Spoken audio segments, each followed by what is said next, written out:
Warning. The Dragon Between podcast may contain language and adult humor that is unsuitable for those 13 years and younger. Viewer discretion is advised. You're listening to the Dragon Between podcast, a 5th edition Dungeons & Dragons campaign that takes place in the Eberron pulp fantasy setting created by Keith Baker. New episodes are recorded every other Sunday and released on the following week. Don't forget to like, comment, and subscribe to the YouTube channel for clips and future episodes.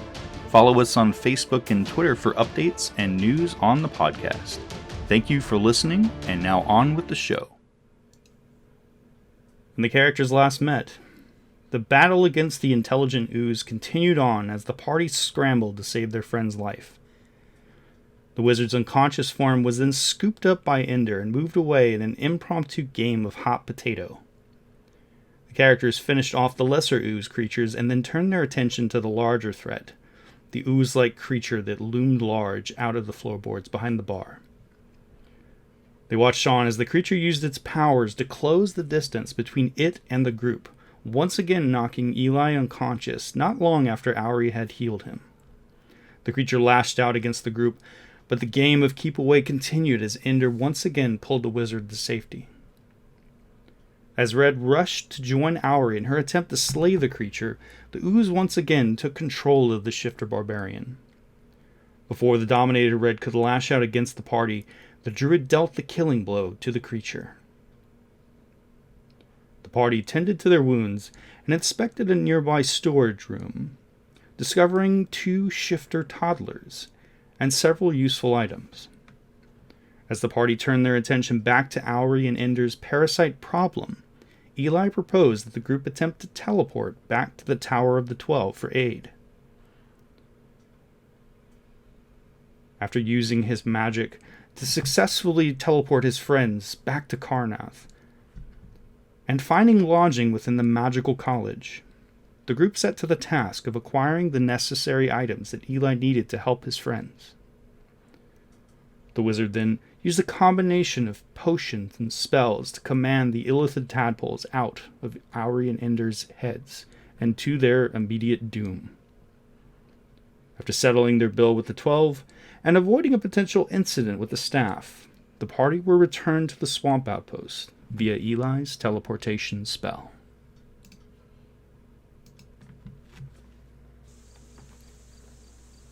See? Go ahead. No, I was going to say, see? You don't have to worry. Eli got it under control. The bit of disorientation as that familiar, discombobulated feeling as you all begin pulling yourself up off of the tavern floor. Eli is currently clutching in his hands one of the stools from this place.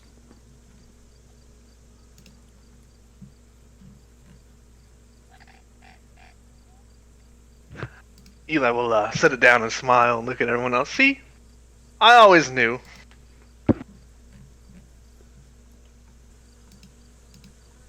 There is just the sounds of the bugs continuing to buzz out there in the early morning air of the outpost. And as you all begin to come back to your senses, taking a visual inventory of your belongings, looking around, each of you checking one another to ensure that you're all okay and that everyone was able to be brought along the ride from Karnath back to the Shadow Marches. Let's see, who has the highest perception? Passive. That would be Auri. Auri and Ender, besides the familiar sound of Ghanima, who is singing some sort of tawdry tale somewhere off in the distance, you can hear her voice echoing and bellowing out from the swamp, from the river's edge. You're now hearing another sound. It's a strange, burbling sound. Like a mechanical sound. A droning sound.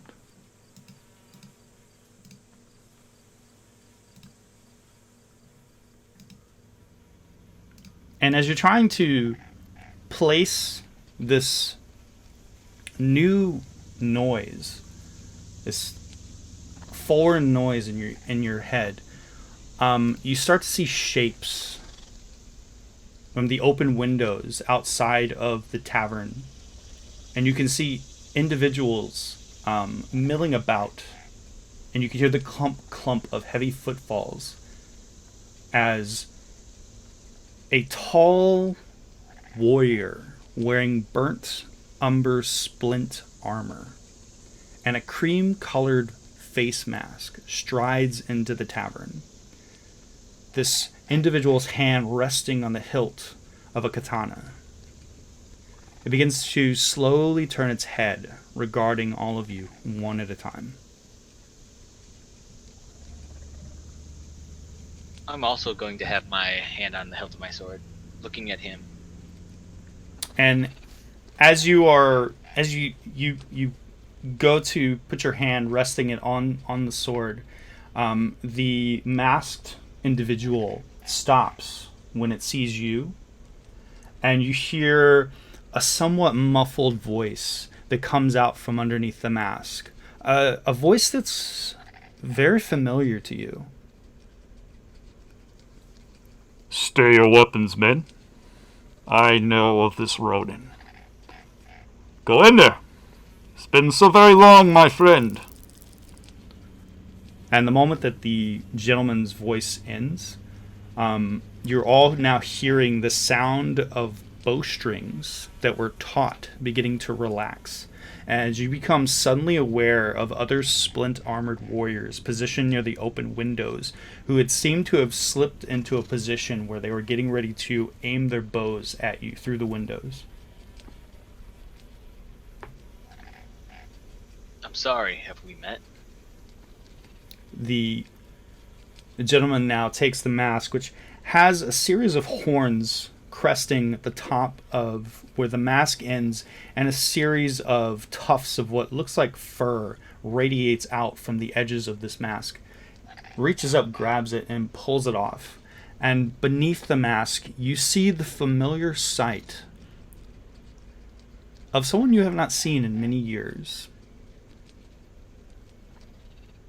A samurai named Juke. A member of your clan. Oh, is that right? A member of my clan stands before me. Which is odd to you because you saw Juke die. I was just gonna ask you, because I think all the members of my clan are supposed to be deceased. I guess I'm going to greet him and say, hello, ghost. That's a wraith, actually. Or at least that's what the men call me. I'm gonna give him a smirk, and I'm gonna be excited to see him, and I'm going to approach him and try to shake his hand. He immediately reaches out and grabs your arm right around the elbow, clasping your elbow, and just a very, very hearty, healthy hand arm shake. Brother, you survived. Sort of. Hence the new nickname. Well, I'm sure you have a story to tell. Please tell me. Well, let's just say that I was dead. Or at least I thought that I was dead. I awoke under a pile of burning bodies. And you're looking now, Jukout now has this, about a third of his face from the top of his brow near his right ear down, and his ear itself is completely burnt off. You just see an ear canal and a mass of scar tissue. And he says, That's why you wear a mask. well, I don't want someone to finish the work that someone tried to do. I have to say, I'm shocked to see you. I thought everyone else had died. That's what I was told. I saw everyone else die. And my guilt and my shame led me away from this area, this land for a couple years. I am very happy to see you alive and well and scarred, yeah, sure, but still walking. Well, not for the many attempts on my men's lives and my own, and the rabble that have continued to try and destroy what we were trying to build.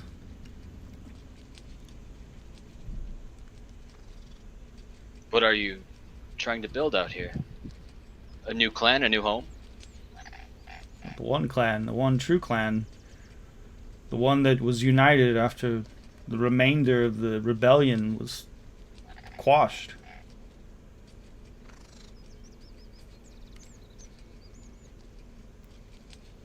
A lot has changed, Go.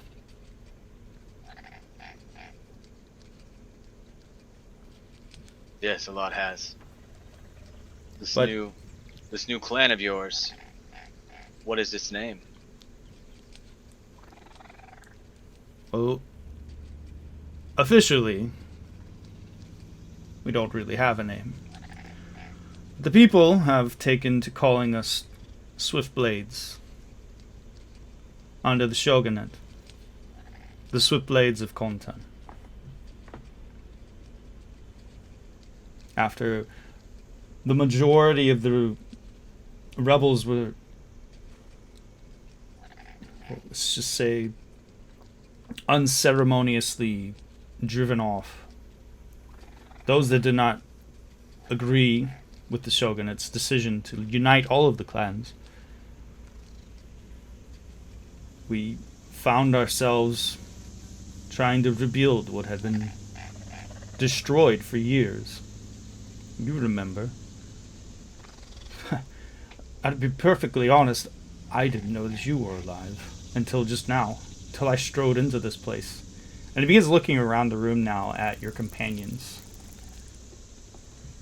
I'm going to say, well, where are my manners? Duke, these are my companions. And I'm going to gesture towards my group. Well, introduce yourselves.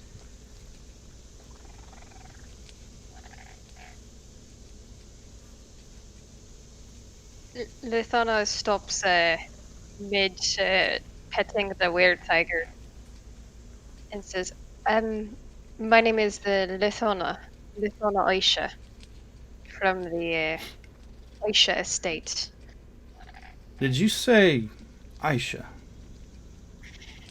Yes, she kind of gives this pained smile on her face. You wouldn't happen to be related to the Aisha Lanter Corporation, would you? Well,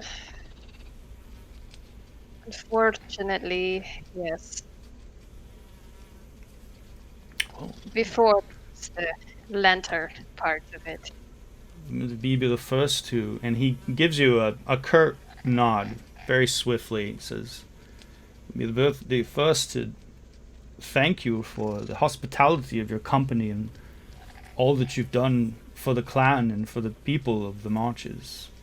All of the equipment that your company has given us over the last few years has been wondrous and allowed us to rebuild what was destroyed. Allowed us to become much more efficient at finding and pulling dragon shard out of the Marches. Well, like I said, happy to be of assistance. She kind of nods her head and says, and this is Red. And he turns, he looks towards you, Red, and he says, Shifter, always glad to see a shifter. Red says nothing. And he continues to scan each of you as you all introduce yourselves to him.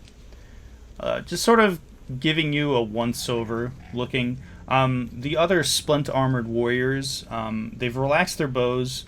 A few of them are standing at attention near the exit to this place. The rest of them are just sort of milling about outside. And I see that Zito is here, so let me release my hold on your character, Zito.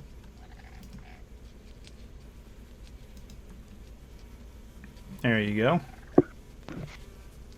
Eli will wave and like, hi, I'm Eli. And smile. Begging my pardon, Goender. You wouldn't happen to know what happened to this place, would you? Not in great detail. I can tell you of the beast that we disposed of. It was some kind of cloning slime. Speaking of clone, like the weird entity was, there's a lot of weird entities in this land. I had one of those illithids burrow itself into my head. We are besieged, brother. Enemies abound. We've had a hard time. If it were not for the Aishalanter Corporation stepping in and helping us for the last few years. Of course, they were not called that. Up until recently, they were called Castellanter Corporation. And, of course, the Azure Sky and their assistance. And he looks around, is gesturing towards the current state of this place. As there's wide stains in the wood, dark stains from where the creatures have expired, and that ooze-like creature that you had all defeated the day prior, has since completely evaporated or absorbed into the wood.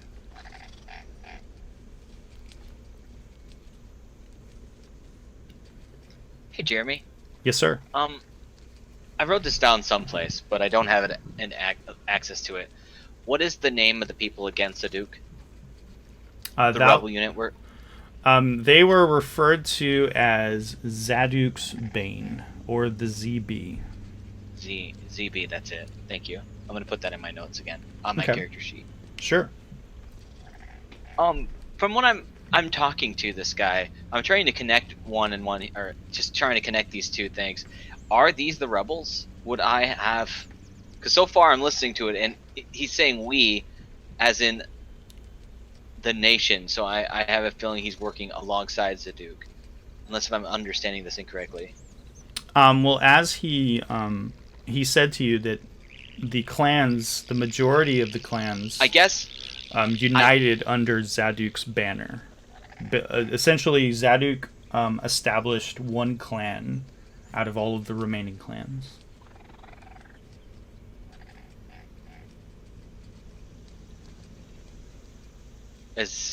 I suppose I should just ask him.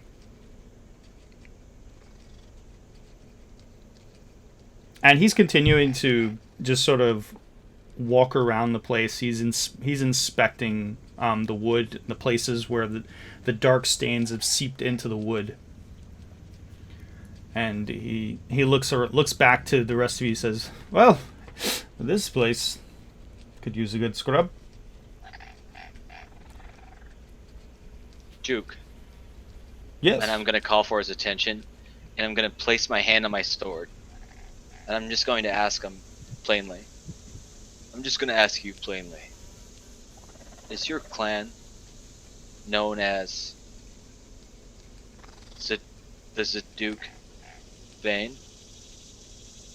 And he sort of quizzically arches an eyebrow at you as you say that. Are you talking about the terrorists? I am, Duke. I can tell you that I have no love for them.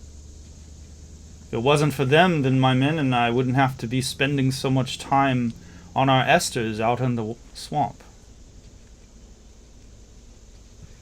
I'm going to release my sword. and I'm going to sigh in relief. Do you Well- know where they are? Well, we've put down cells. We've interrogated. Of course, most of them end up killing themselves before we can get any useful information. Apparently, the cells are of many. They're not a whole, and they tend to move themselves all over the marches.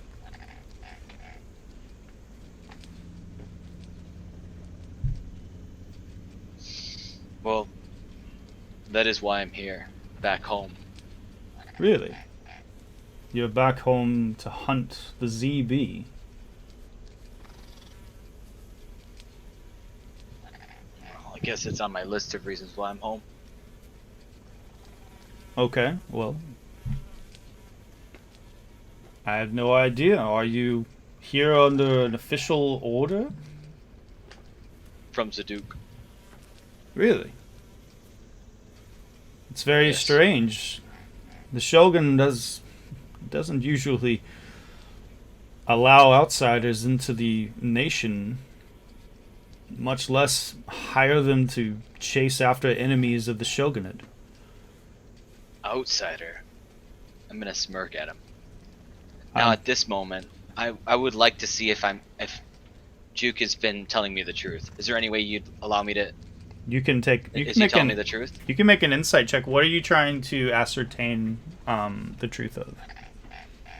If he's on my side. Okay. You can absolutely make an insight check. He is on my side. I 100% believe him. He is just as steadfast and straight and to the point as you remember him. You don't recognize this get-out that he has. You know, his outfit, his splint armor is much different from what you remember you and your clan wearing when you were a samurai for your clan and for his clan. Well, if I didn't roll a natural 1 on that, I would be suspicious of him, but I am not right now. I would 100% believe this man is going to help me find Zaduk's Bane.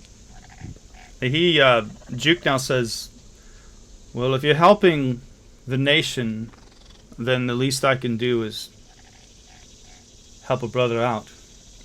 And he whistles and gestures to one of the men that are standing at the door. And again, when I say men, these are hulking, most of these men are hulking orcs.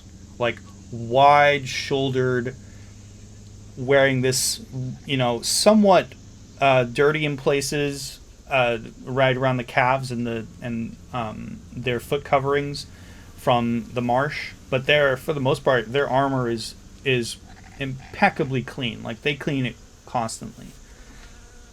And one of the men has a sack that he's holding attached to the side. He unattaches it and hands it to Juke. A few things here that might spark your interest, might help you along in your task at hand, if you're interested. Many of these items were recovered from a ZB terrorist. And he begins to open the sack, and looking inside, you can just see a plethora of items. It almost looks like someone took traveling packs and just dumped them into this burlap sack. Like, it looks like an amalgamation of someone's belongings, like a couple of someone's. I'll grab it. I'll take the item and I'll thank him. It's a lot. It's a lot of stuff, and it's essentially it's about the size of a duffel bag. This burlap sack. And Uh-oh. What? 1 second. You're lagging, or you just cut out. I'm lagging? Oh no! You better Did that not. happen to anyone else? Yeah. Yeah, you're good. It happened to me too. Oh no. Can you hear me now? Yeah, you're good now. There you go. So I will answer your question you whispered to me, Ashley, here in a moment. I will answer it in Fantasy Grounds. And in the meantime, I will drop all of these items into the party's inventory, so that you guys may. You mean Ender's inventory? This was a gift towards me. I hate to pull an Eli here, but You want me to throw them in your bag? actually, I would like you to put them in party inventory. However, only I may access the items you put in there.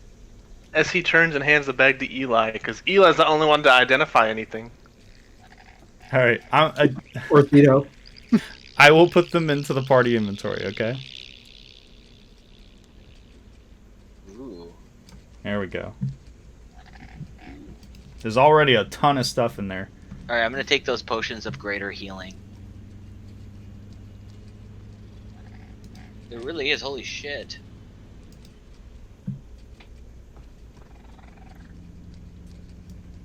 And Juke looks to you and says, "May not be much, but those poor fools aren't going to use this stuff." Can I rummage through this pack, guys? I'm going to rummage. Right in front of them. He's just like Right- digging right in out. front Oh, I'm just thank you for the I'm just gift gonna be here. looking. Shut up, you Derek. Alright.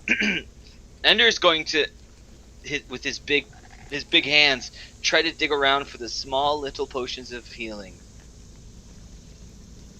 And there are plenty of other items in that bag that will need identifying, of course.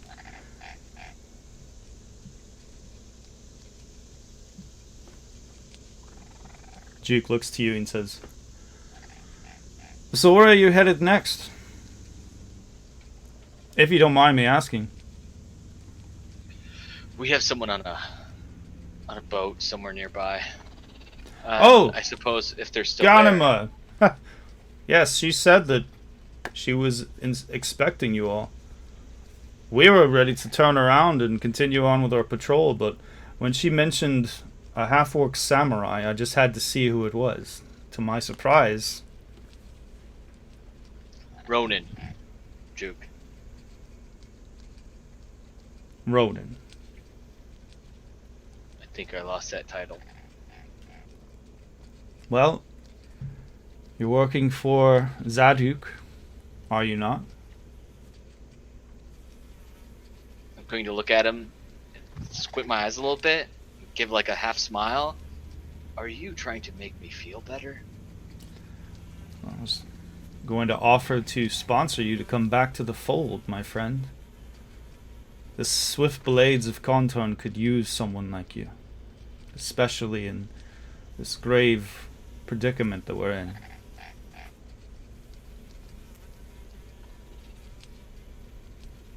I will consider that. Please do. So Ganima said she was taking you upriver. Do you have a lead? Yes. Who is the lead, by the way? I had information about just the lead. Did I get any details on that lead? You were told specifically to check the crawling swamp, close to the western edge of the deep wood, which is very close actually to where Red intends to lead the group, which is to a place known as Hartham, which, Ender, you remember is the ancestral forge for all of the clans. It's where the clan's weapons were made, where the weapons were originally made. Oh, I'll have the party know that I know a little bit of that history. And maybe if you're all good traveling companions, I might have a story to tell that was texted to me and is very long and full of inside best friend with the DM information. Does Ender mention about saying a story aloud? Not to that full, not that full statement. No, he doesn't yet. It would be weird of me to brag in front of Juke in a funny way. Maybe when Ender walks away from Juke, when this meeting is over, maybe he might joke around to try to get a smile from the group. Well, It's so tough playing a very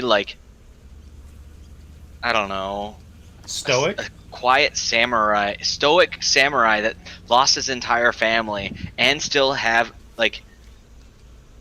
be me, where I always constantly like to fuck around and joke around about things. It's really tough. Yeah, but I have a feeling that you kind of opened up a bit meeting this group of individuals. Yeah, I like to think that too. Ender is an extension of me after all. And there's nothing wrong with that. So after Juke bestows these items to the group, I'm going to stop you there. Sure. Juke, as I'm digging through this pack, it's food? Is there any food in this pack? We could really... I look back at my party. I could really at least use some food. And I'm going to smile. And he looks and he says to one of them, he says, didn't we have some venison? Did we slay some deer? I think we have some actually out on one of the esters, still strapped down. It's still good. If you want to take it, you're welcome to it. When we're out in the marsh, sometimes we're out here for days, if not weeks, and you know as well as I do, there's not much in the way of a place that we can stop and have a cooked meal. If you want to take it, by all means. And he sort of turns and looks beyond the doors out of this place and beyond the open windows. And you can all still hear that strange mumbling, muttering, mechanical noise coming from outside.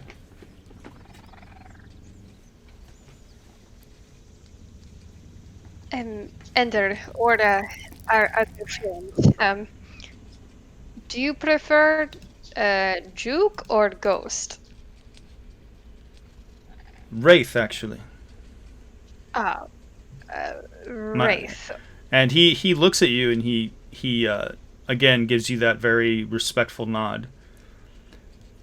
Not the name I would have chosen, of course, but the men and ladies have their personal jokes at my expense. Well, I know a thing or two about jokes. But anyways, if anyone needs food, I am a skilled hunter, so I am more than happy to find at least a couple parties worth of food if we need so. And with that, Lethana will go over to Eli and jab him in the arm and give him kind of a mischievous grin.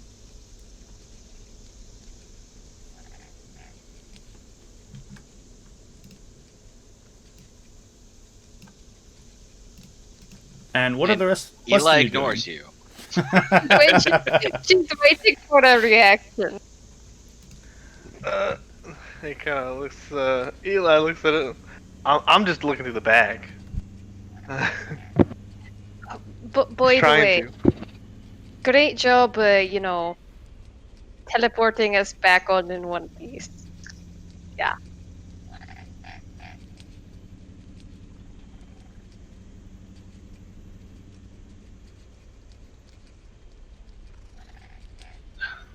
So, Juke, how is the snipe hunting around here? I've been telling the party about snipe hunting. I really need to send them out one night for a couple snipe hunts, you know?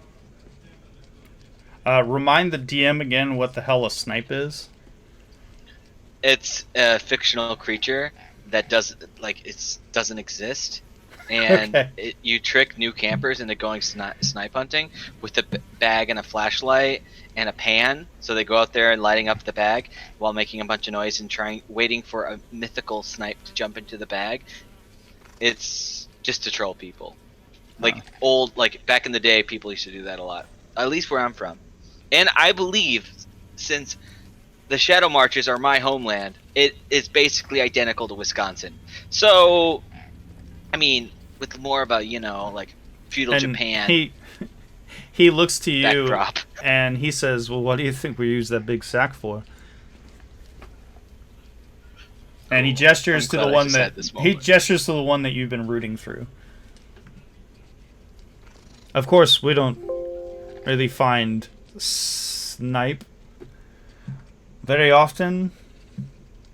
Mostly we hunt terrorists and the occasional deer or larger creature.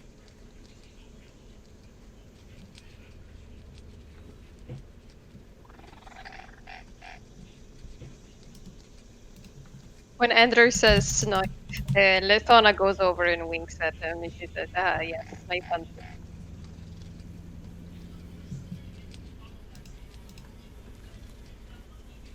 So,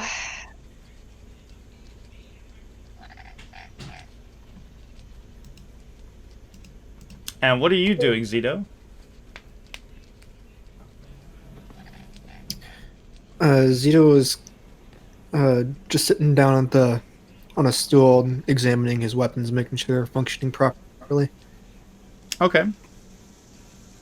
And what about you, Auri?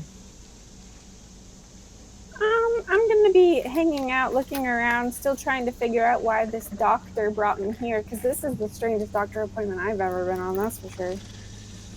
That's right, you guys still don't have all your memories back. Oh, shit. I definitely didn't play that. Whoops. Well, I would say that maybe, like, surface memories are gone. Okay. You know, maybe you're not remembering everything that's happened within the last, like, couple of weeks, maybe?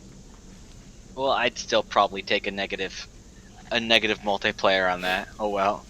Sorry, listeners, for messing up the experience and the immersion. Anyways, I suppose I'll definitely take his rations that he's offering, the venison meats. Yep. And I suppose we should. I mean, it's good He to see you. immediately looks to his men. He says, "They'll lead you out to the esters if you want it." He keeps saying this word esters, and What does he mean? you're not sure. You can make a history check if you like. I will. and Lethana would like to as well. I'll tell you what. You can give him advantage on his roll. Oh, he needs it. Lethana's like, Esther, does I remember you talking about at one of my classes at one point.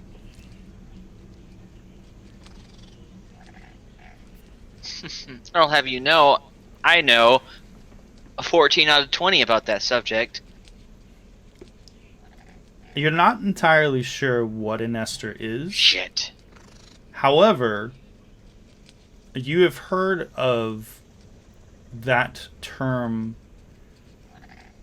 referring to a mount. Like, Esther, racking your brain, you believe that you've heard of horses referred to in that matter. I see. Well, I'm going to go to shake Juke's hand, and I would like to give him a heartfelt farewell. I hate for us to be saying goodbye so after, being reunited after all this time.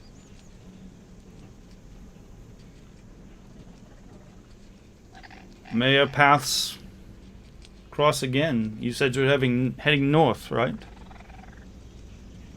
Yes. The marshes are dangerous, just as you know. In a wide land, you never know. Our paths may cross again. Duke, before I go, I brought up something earlier about something going into my head. You should know this. There is some kind of living vessel in this area, and I'm going to try to explain to him in a very small amount of time of what lurks out there in the waters. And he takes in everything that you explained to him. He asks you no questions. He just nods his head. And he says, after you've finished describing it to him, he says, "We are aware of something which you speak of. We've yet to encounter it ourselves, but it's very disturbing. Just as disturbing as this outpost, which was thriving with people and is now empty. Strange things are afoot in our homeland, Goender." Well, this homeland still has us. And I'm going to shake his hand, say farewell, and I'm going to carry on. Back to the little ship. Okay, so you're exiting the outpost. Yes. Okay. With food and with that sack full of stuff. Okay. What about the rest of you? Are you following after him? As Ender begins striding towards the door, the other samurai allow you to go past. I'm gonna be doing handshakes and like pounding fists on my way out. They all give you respectful, curt nods as you walk past them. And as High fives. You walk out onto the raised platform of this building on stilts, you looking down around the drier areas of this outpost, you see a few strange looking objects. They are elongated, seem to be made out of metal and other materials. They have these wide cylinders at the front and at the back. A couple of prongs that arc out from what you assume is the front of it, and a metal sheath that rises up from what you assume is the front of it and curves around into a point. And as you step out, you see that this strange neck and head now turns to regard you as it hears the sound of your feet clumping on the platform. And it lets out a mechanical sounding whinnying noise. Is that the Esther? You would assume so. You can see now there's several of them. And there's a few of the samurai are standing down tending to them. They look like horses with no legs. Instead of legs, they have these cylinders at the front and the back of them. And at the back of the nape of the neck, you can see a couple of prongs that stick out that almost look like handles.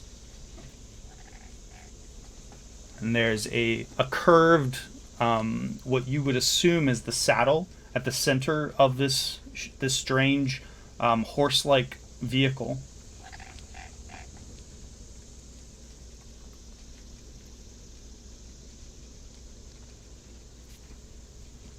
And that is the strangest thing I've ever seen, but it's wonderful.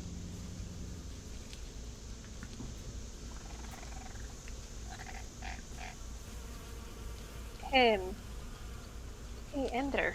Do they have, some more rolls they can spare? Ask.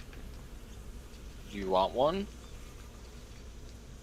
Doesn't look like a good pet.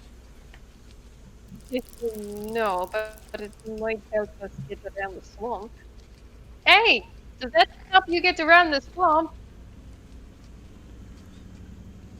They have a bit heartier than your standard riding horse, and you don't have to feed them, which is also a plus. The Esters were a gift to us from the azure sky. Some strange mechanical wonders. We've only been using them for a short time, but they are sentient war machines, if you will. Interesting. But I won't take your gift away from you then. And Lana will walk off towards where they're. I appreciate the inquiry. Unfortunately, these are our charges. We wouldn't be able to spare one. Otherwise, as you can see, and as you're looking, you can see now that there are about 9. There's 9 of these things, and you can see now that there are, besides Juke, there are 8 other samurai.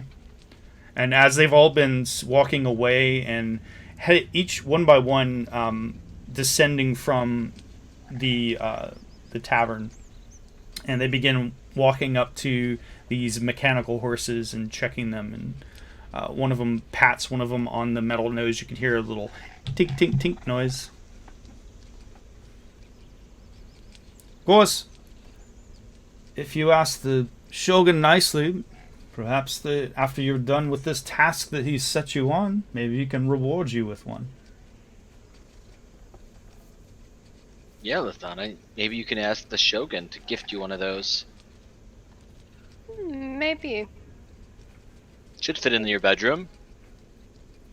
I'm going to grin like I just made the most funny joke. Natana grins. She's a big fan of corny jokes.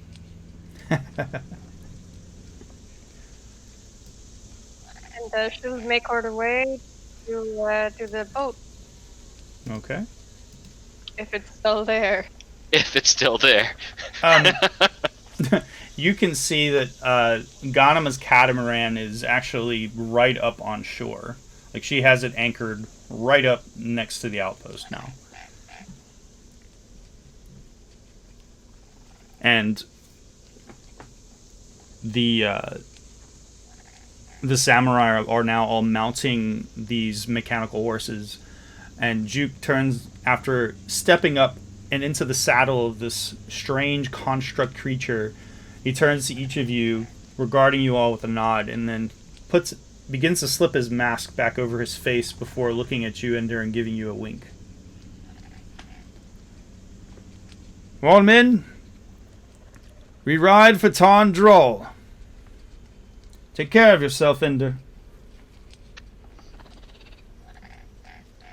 And there's this, almost in unison, one after one, a few of these strange creatures let out these almost like a mechanical growling noise, and there's this whining noise of some sort of arcane device, which seems to be like building up.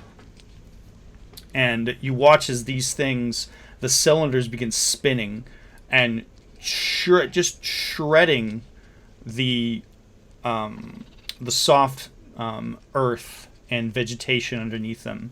And you watch as one after another, you see these 9 riders all rush out towards the northeast and away from the outpost, screaming engines, at first loud, but then begin to taper off until the sound, you can just hear the distant echo of them as they ride off into the distance.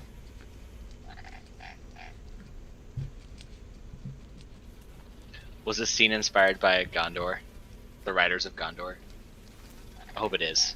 Maybe. I got a meme up our Discord. Give me a second. It's like a bike gang. Strange place. And as the sounds of those mechanical horses begin to fade away, you hear now Ghanima, who's no longer singing, calls out to you. Well, ain't y'all a sight for sore eyes? I thought I'd never see y'all again.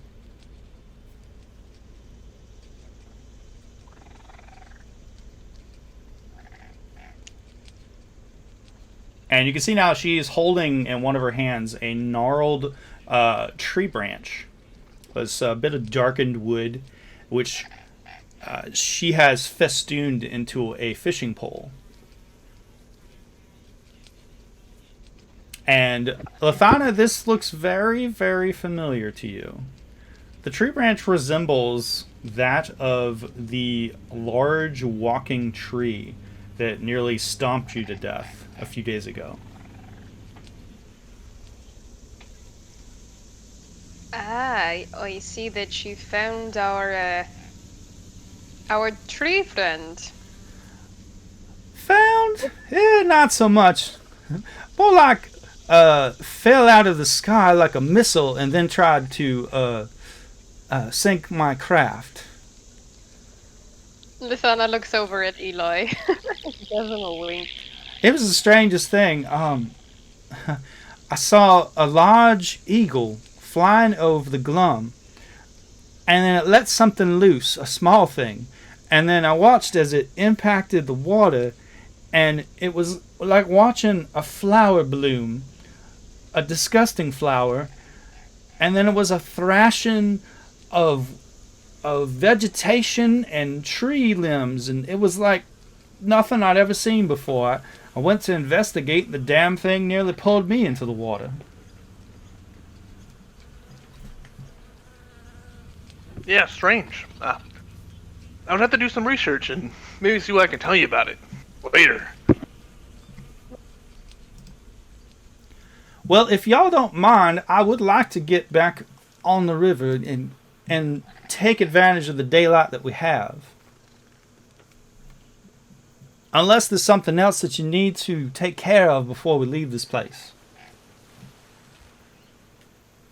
No, I think we're good. I think we can head out. Lithana hops onto the ship and ready when you are. Jumps on shotgun. I drive stick.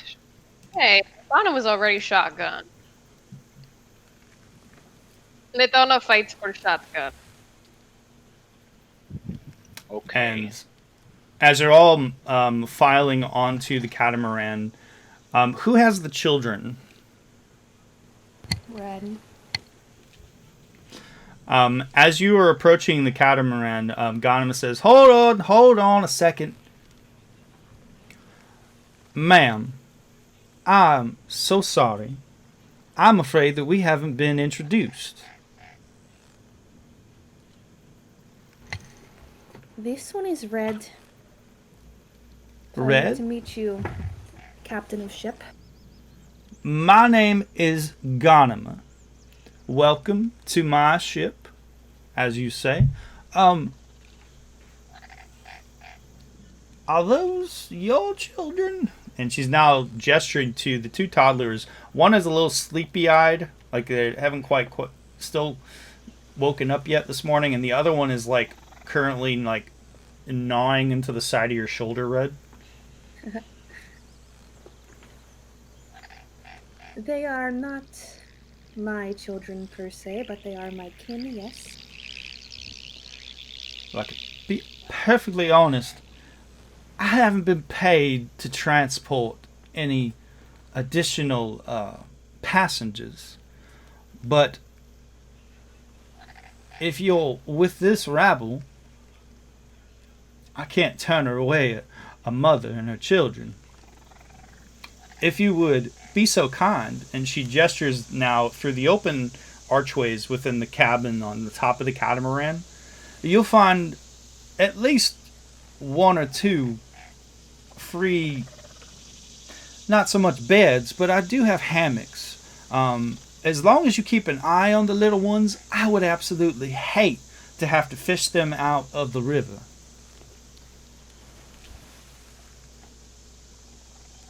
These ones will be with me. Wonderful. Well, if there's nothing else, we can set about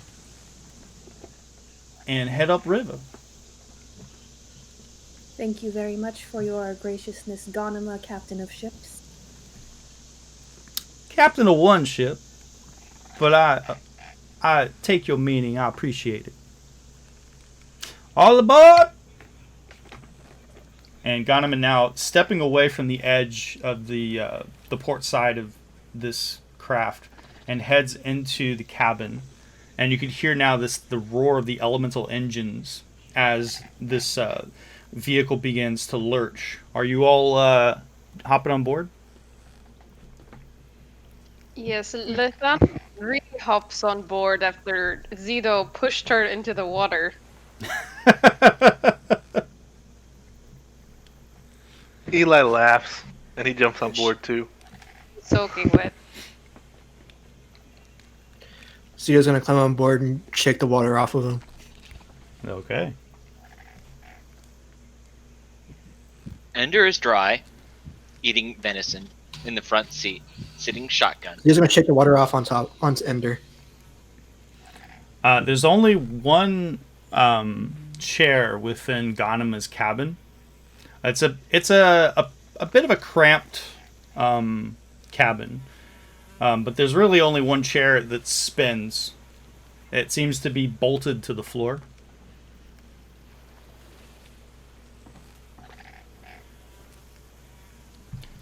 And unless you have something else that you'd all like to do, we can progress time as you all begin to head upriver.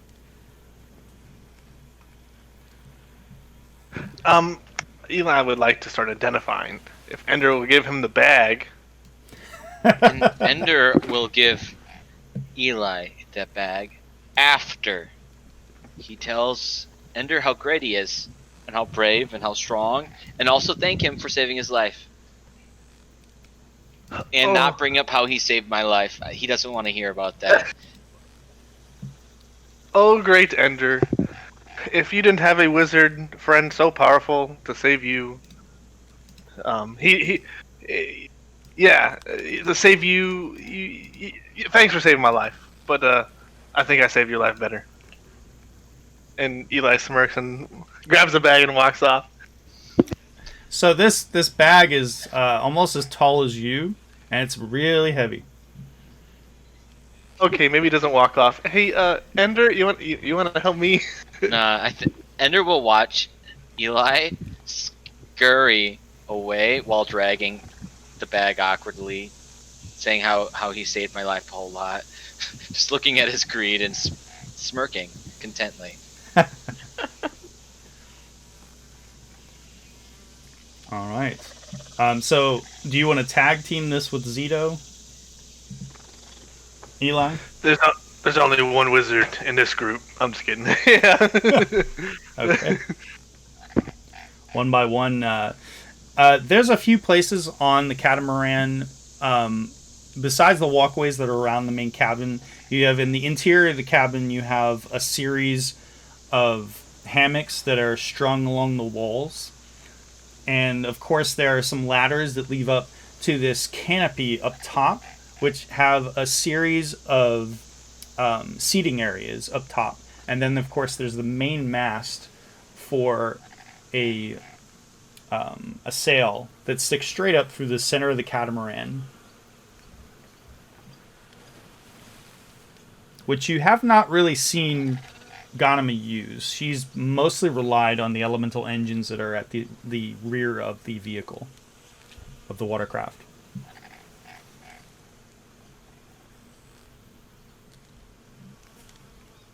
But as time progresses on, I can identify these items for you if you'd like. Yes, I can picture Eli and Zito each grabbing one item, identified, and be like, okay, I think this item is this. Who wants it? Okay. The first item that you pull out of the bag is a pair of metallic nodules. Ooh. And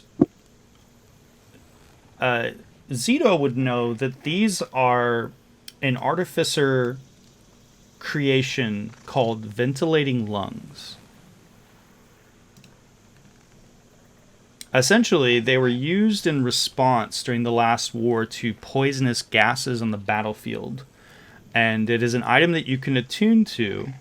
They replace your lungs in your chest, which disappear. And they allow you to breathe normally, even in an anti-magic field. And their breathing function cannot be suppressed by magic. Outside of an anti-magic field or any other effect that suppresses magic, the lungs will allow you to breathe normally in any environment, including a vacuum.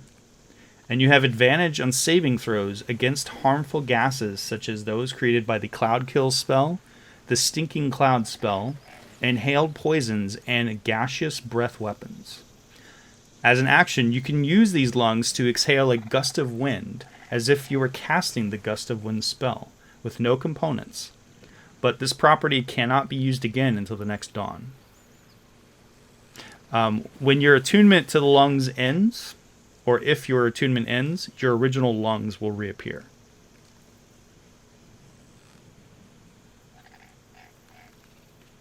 And that is the first item.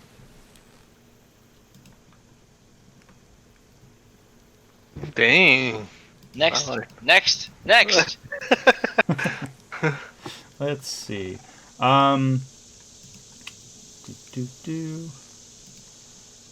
You find a couple of. You find another potion of greater healing.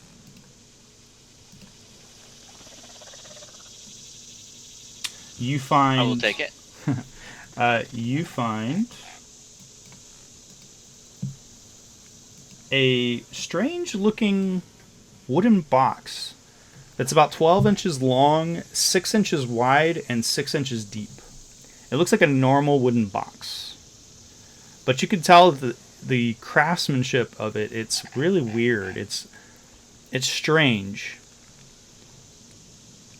And after you examine it for a while, you realize that what you have here is a folding boat.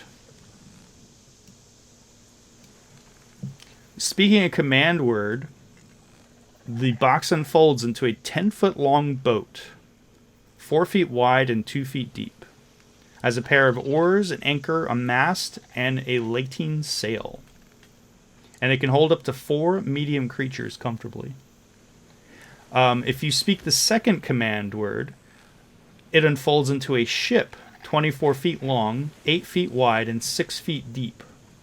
Has a deck, rowing seats, 5 sets of oars, a steering oar, an anchor, a deck cabin, and a mast with a square sail.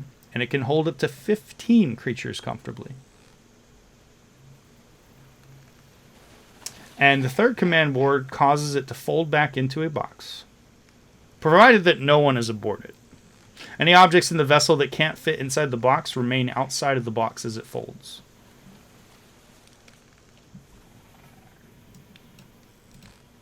And it looks like this.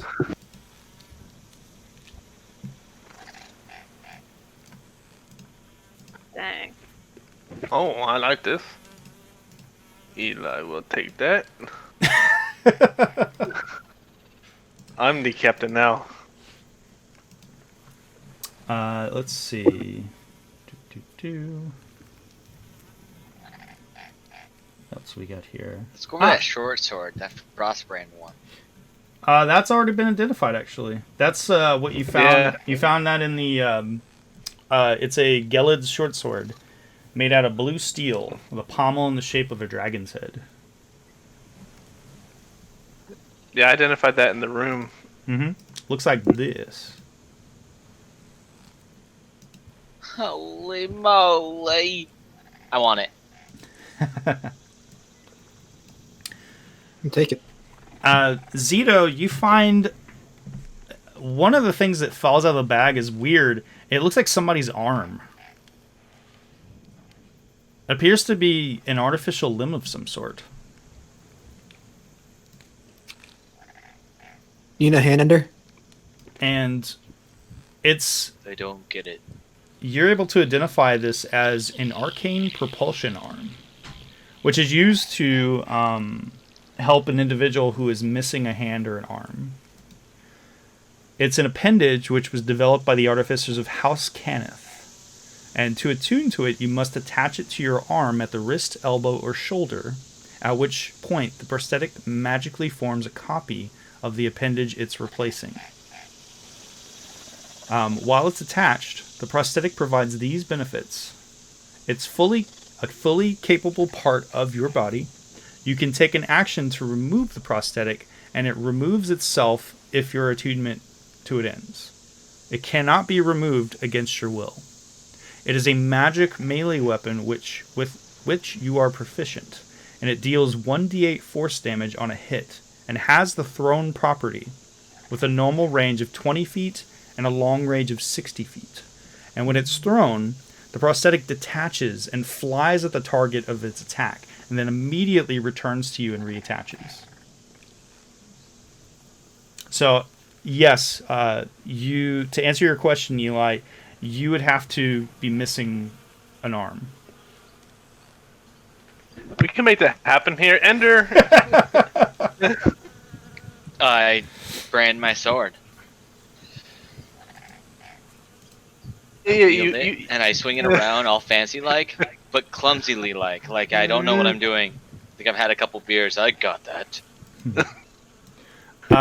You Clean find... cut is best, I should expect. You see a bag made of brightly colored pieces of cloth sewn together with a fine thread in a leather strap. And it looks like this.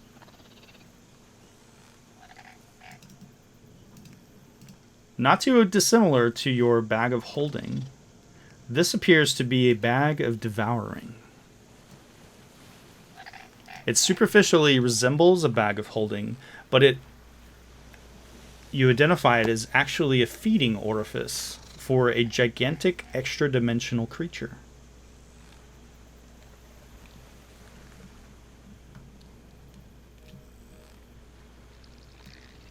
And as you're handling it, you can hear it grumbling.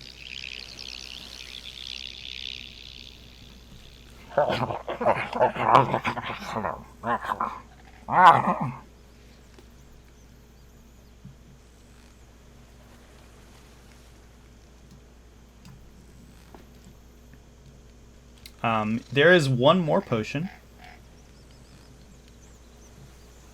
This one appears to be a small vial of rose-hued effervescent liquid.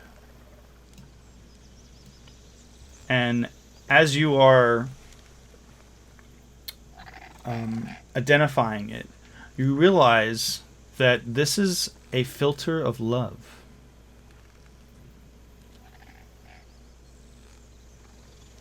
Which Eli and Zito would know is something that arcanists and herbalists have a tendency to create for people with broken hearts to try and cheer them up. Unfortunately, it has a tendency to cause more trouble than repair a broken heart, if you will. Anyone who drinks this potion, the next time you see a creature within 10 minutes, you become charmed by that creature for an hour. If it is a creature of a species and gender you are normally attracted to, you regard it as your one true love while you are charmed. Who's identifying that? Me or Zito? Roll a d20, each of you. We'll see who identifies that. Zito. I almost used luck. Zito, you recognize this as a filter, as a love potion.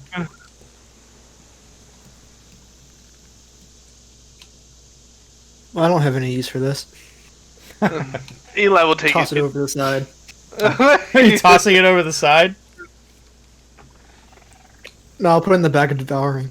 Oh, you're going to put it in the bag of devouring? Yep. Okay. I wonder what the bag follows them up with. You open the bag up and there is a little bit of a vacuuming, like sucking noise, like a as you open the pack, and you drop the love potion into the bag, and you hear just sort of like a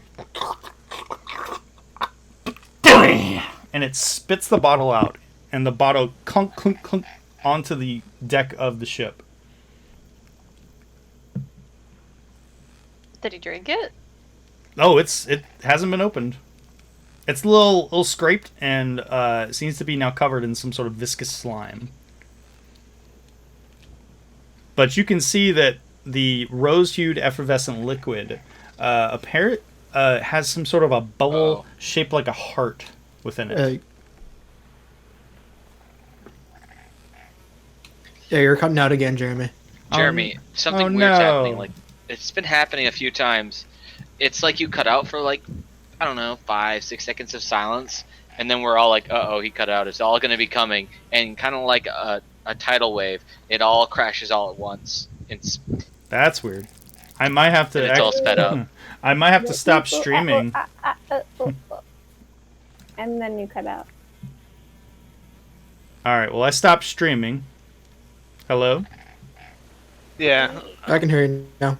Okay, I think I might have to end the stream for tonight. I apologize. But at the very least, I can still continue with the session. Yeah. Just let me know. Let me know immediately if it starts doing that again. Okay. You could keep streaming if you want. I just wanted to let you know that it's just, I think you're getting bogged down with bandwidth is my guess. Probably. Well, for now, we'll keep it going like it is now.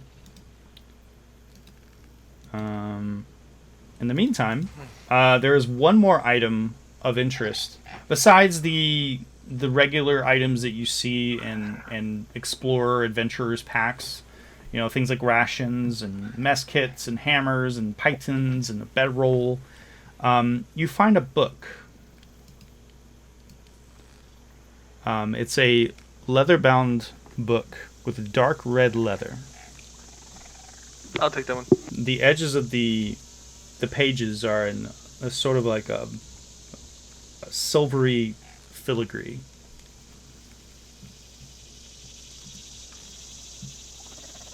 Do you wish to identify it? Yeah, I wish to identify it. There is an arcane sigil on the front as you begin to hold it and concentrate on it. The sigil begins to turn into words that you can read in Elvish that say, Felthric's Spare Spellbook.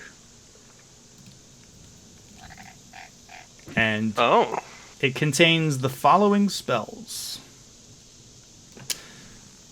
Alarm, Chaos Bolt, Snare, Protection from Good and Evil, Augury, Healing Spirit, Skywrite, Pyrotechnics, Catnap, Life Transference, Melf's Minute Meteors, The Wall of Sand, Banishment, Fabricate, Mordenkainen's Private Sanctum, Ice Storm, Bigby's Hand, Geas, Skill Empowerment, Innervation, Create Homunculus, Dromage's Instant Summons, Magic Jar, and Tensor's Transformation. Undertakes it. Whoa. I open up the book upside down and I go, oh, yes. Yes. Very good spells. You want to try to read one? I will read from the book of Necronomicon. Make an Arcana check, Ender.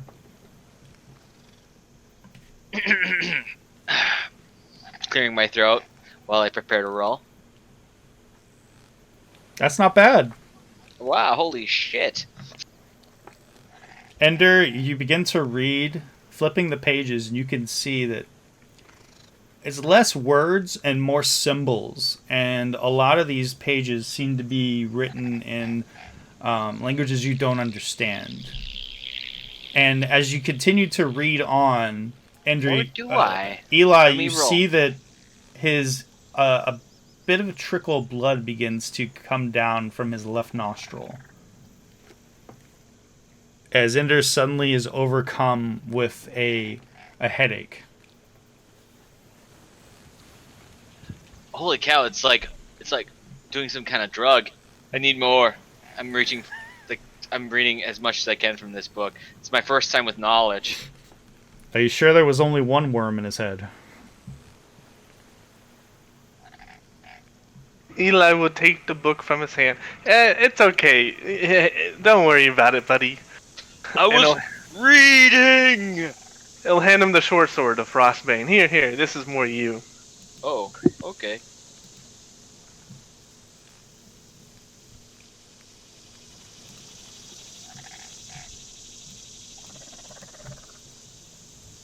Thank you, and I shall give it a name.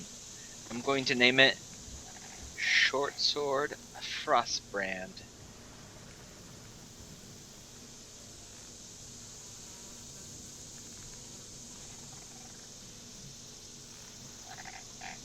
All right. Well, after that, it takes several hours actually to identify all of these items. And Ghanem says, "Well, if y'all are hungry, I see y'all brought a deer. If y'all don't mind preparing it, I might be able to rustle up some vegetables. I might have something in my stores." And she opens up one of the cabinets within the chamber and starts pulling out potatoes and carrots and other root-like vegetables. We could make some stew. That sounds really good. Do any of y'all have any seasoning? Or something spicy?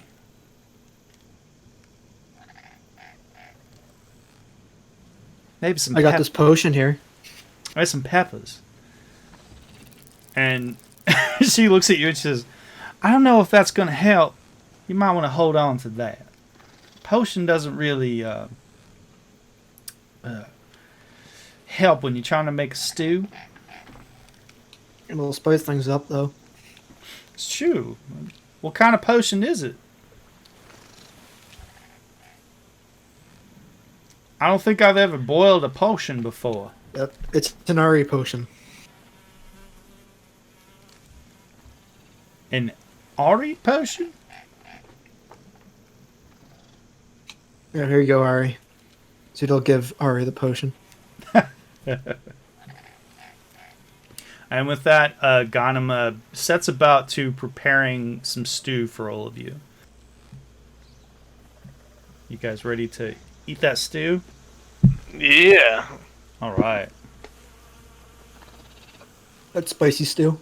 That's spicy stew. So, if we're all back, we'll continue. Oh, hey, got some beans we can eat. You got some beans? Got a bag of beans we can eat. Yeah. So Ghanem ladles out. She begins producing some bowls, some wooden bowls to each of you, and she begins ladling this hot stew into the bowls. And there's this pungent, earthy smell that wafts off of the bowls. It makes your stomachs rumble a little bit. You're all realizing that it's been a while since you've actually had like a home cooked meal.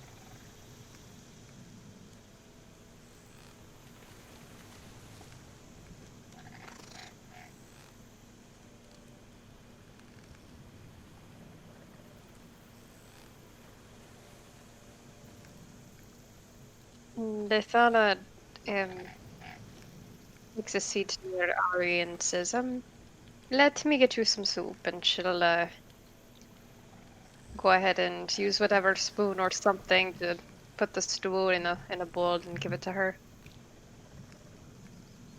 Oh, thank you. I still don't really understand what's going on. Are you a nurse? Am I what? Sorry? Are you a nurse? No. I'm not a nurse. Do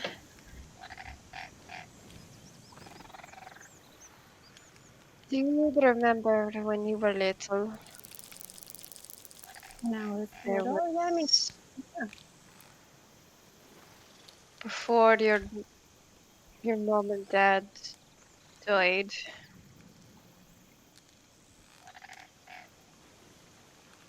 We used to be friends at the Oisha estate or nearby. We grew up together. oh, I mean, I don't really remember, but I'm glad that we're friends. Lithana pauses. She's like, do I really want to? She doesn't remember what happened. Maybe it's better to keep it that way. Yeah, it's very hazy. You really don't, other than what her mother mentioned on the New Horizon, you really don't quite recall any of that. Does Ari remember her mother and what happened on the Revenant because of her memory being foggy? Well, let's see. Auri, make an intelligence check.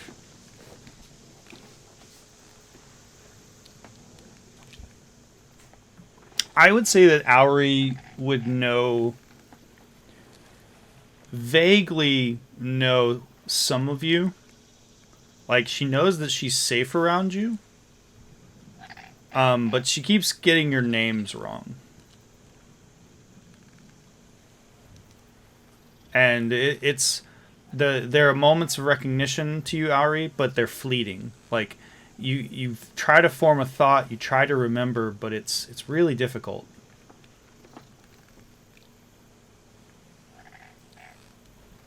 And Ender has been having some similar issues, but not quite like as severe as what Auri has been experiencing.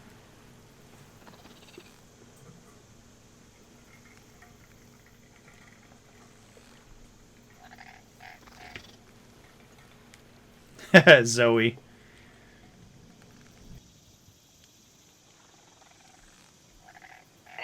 Well, Ari?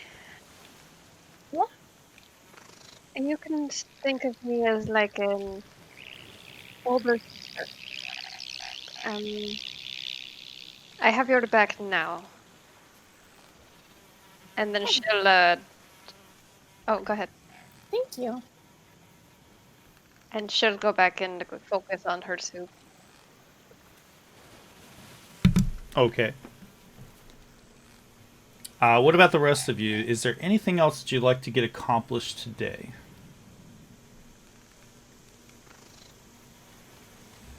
It depends. Are we going to? Is it going to? Are we going to sleep? Well, you're on the catamaran now, on the river, and Ganema is taking advantage of the daylight to run out the elemental engines to get you guys as far up the river as she can. Of course, you know that at the end of the day, she will cut the engines and allow the crystals to recharge in the moonlight. I want to do something before we sleep. Okay. If we get to that point. But yeah. Alrighty.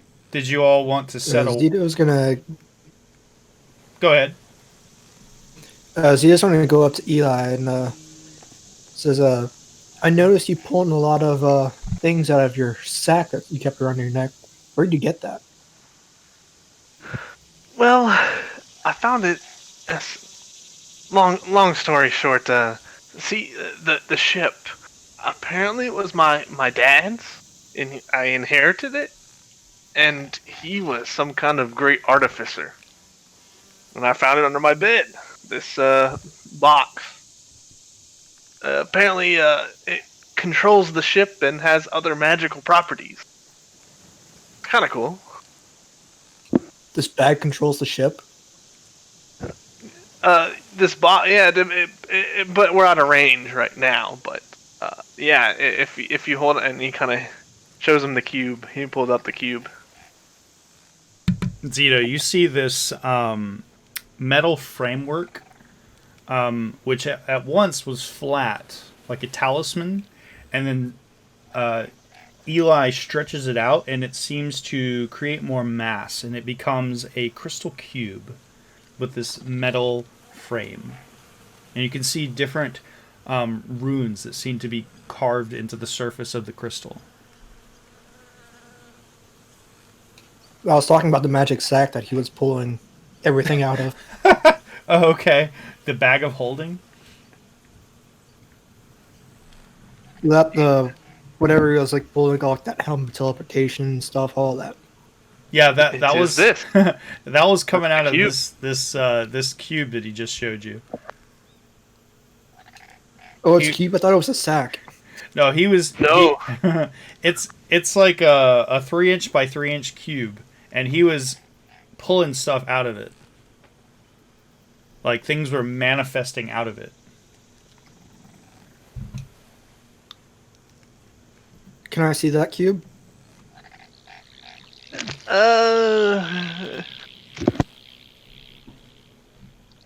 What do you intend to do with it? Just to study it. What do you think? I'm going to steal it from you, Eli? Where am I going to go?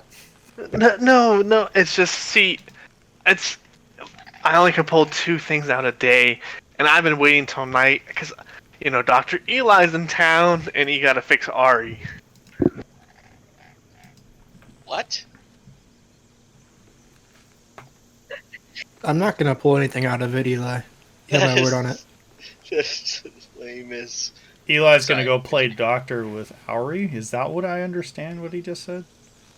No, he said Dr. Eli's in town. Her memory. I gotta fix that still. And Ender's jealous because he. No. Yeah, hey, Ender. Eli gives Ender a wink. Hey, Ender, where's my 20 gold?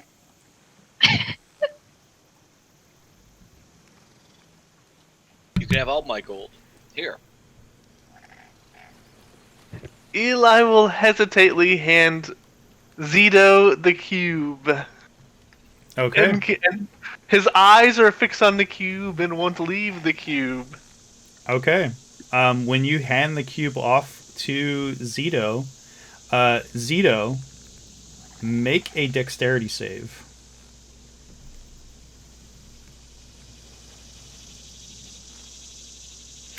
Okay.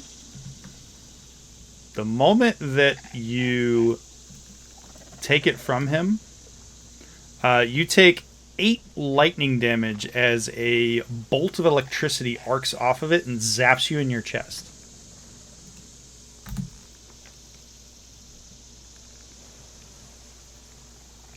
Oh, And the cube is now blinking red intermittently, like it's phasing out from white to red and then back again while it's in your hand.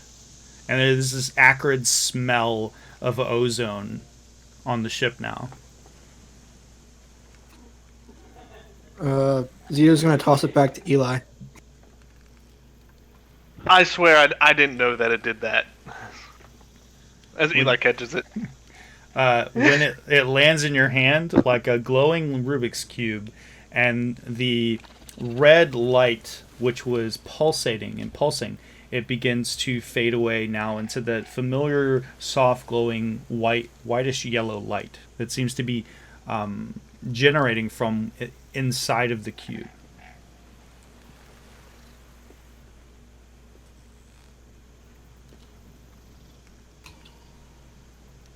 What's it doing, Eli? I mean, I guess it's acted normal now. I didn't know that if I gave it to you, it would I don't blow up or anything. I guess I can't hand it off to anybody.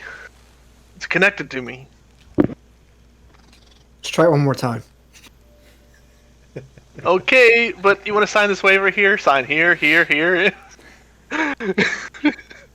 Oh, and your initials here? Are you It's taking covered in my health. are you Right? are you taking it from him again? I'll try one more time. Okay, make a dexterity save. I'm used to objects hurting me. I got that pyramid that just took all of my blood. I'm used to it by now. Ooh, okay. You take 7 more lightning damage as you are burned by this arc of energy that emanates from this cube. Yeah, Eli is liable. I'm gonna send you my medical bill, Eli. The I didn't sign anything yet. the arc of energy, it just sort of travels up the front of your clothing, and then it catches the top of whatever head covering you're wearing. It sparks it, and there's a little bit of a burn mark, and a little curl of smoke begins coming off of it. Alright, I think I'm done. You sure you want to try again? Maybe tomorrow. This session is called Barbecue a Kobold.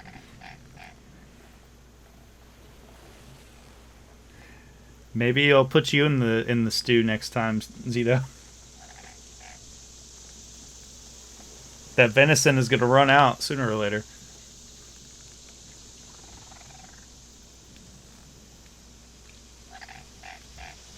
All right. Eli will take a little bit of time explaining to Zeta that the cube has some from his father, gives him special controls if he's near the airship, and also with the magical property of pulling out an item that only Quick lasts question. for a day. Is it possible that now maybe I should be whispering you this, Jeremy, but is it possible that Ender is Eli's dad? Yeah, let's see Ender try And I it. want my box back. Do you want to try to take it from him? You want Yes. Make a dex You wanna- save. inside paternity test? Also, okay. So Ender, as you reach out and grab it, this arc of energy, it bounces off of like a metal buckle on your splint armor, and burns a hole in the roof on the inside of this cabin. And it's now pulsing this angry red color in your hand as you're holding it. Cool. Now how do I make it work? I want the magic item. It's not like that. I You shake can't it really a little just. bit. You gotta talk to it. Gotta talk to it. Yeah. I want the magic item, No, and I shake it. no. You have to say, "Daddy, give me the magic item." I'm going to stop real quick and look up at Eli and be like, Eli, do you say, Daddy, I want magic items with this box at night? Well, see, what happens is the magic word. You know how all items have magic words, so you gotta say the magic word. So you say, you sit there in your great big captain quarters, and you shake this box around. You say, Daddy, I would like a magic item. Yes, as Eli smiles. You should try it out. No, I don't want. Never mind. Here, and I hand it to you. Show us how it works, Eli. He didn't say it right. You have to say it with enthusiasm. Yep, show us. Oh, you want me to? Yeah. It only works if I'm alone. You pulled that helm when we were all around. He looks at the item, smiles, and looks at Ender, and he's like, "Daddy, I want a magic item." I didn't feel it. Oh, see, it's Did out. he mention enthusiasm? Oh, yeah, you're right. You're right. Daddy, I want a magic item, and he kind of shakes the box a little bit. See, I'm out for the day. Guess Daddy doesn't want to give me an item. You want to try? Maybe Daddy will give you an item. Oh wait, hold on. No, we already know what happens when I hand it off.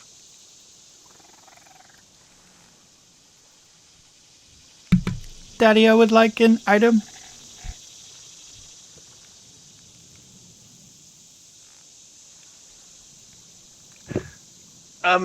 Yeah. So, I mean, you really want to see the item come out? Is that what this is all about?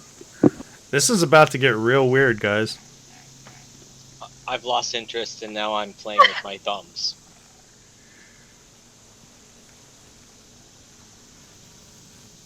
Meanwhile, Ganema is just having a good old time. She's made herself some coffee and she's guiding the ship.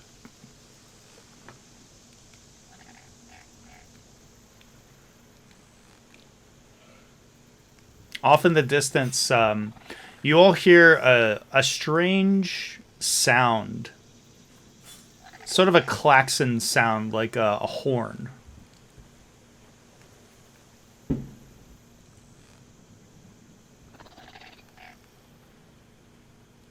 You hear that, Ender? What's that? I shrug.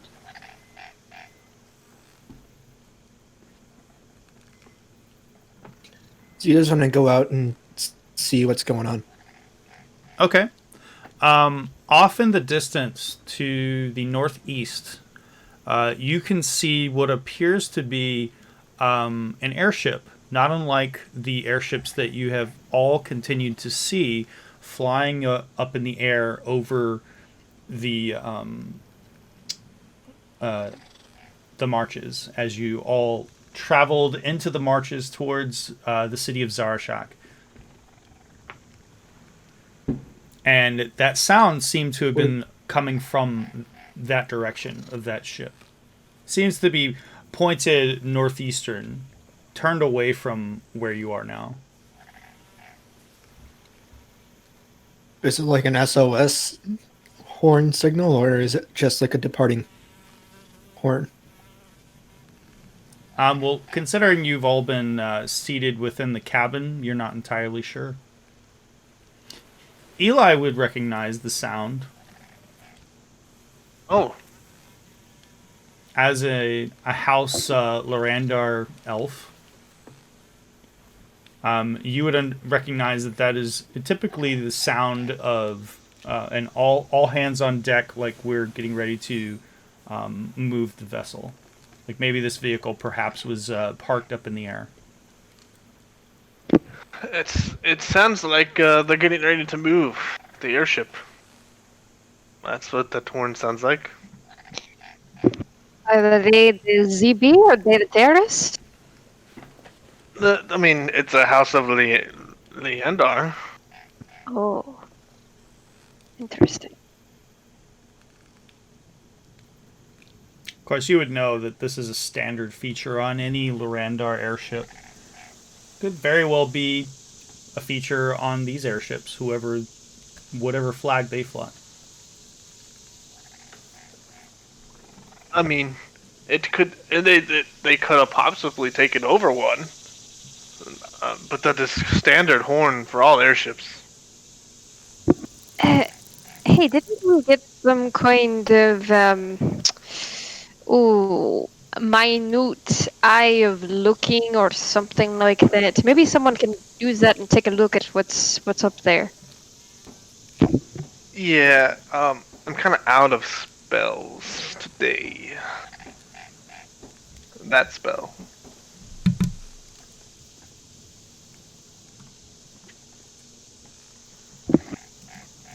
Ah, too bad.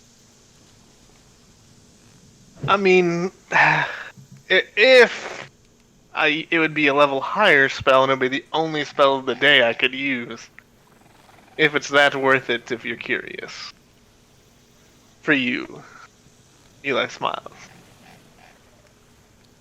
As he Oh, as he slips the filter of love into your drink. Nope, Well- can't be trusted. well, it might I am be the bearer important. of the potion. Thank you. Zito, we trust. I don't know. Has Zito ever roofied someone before with a love potion?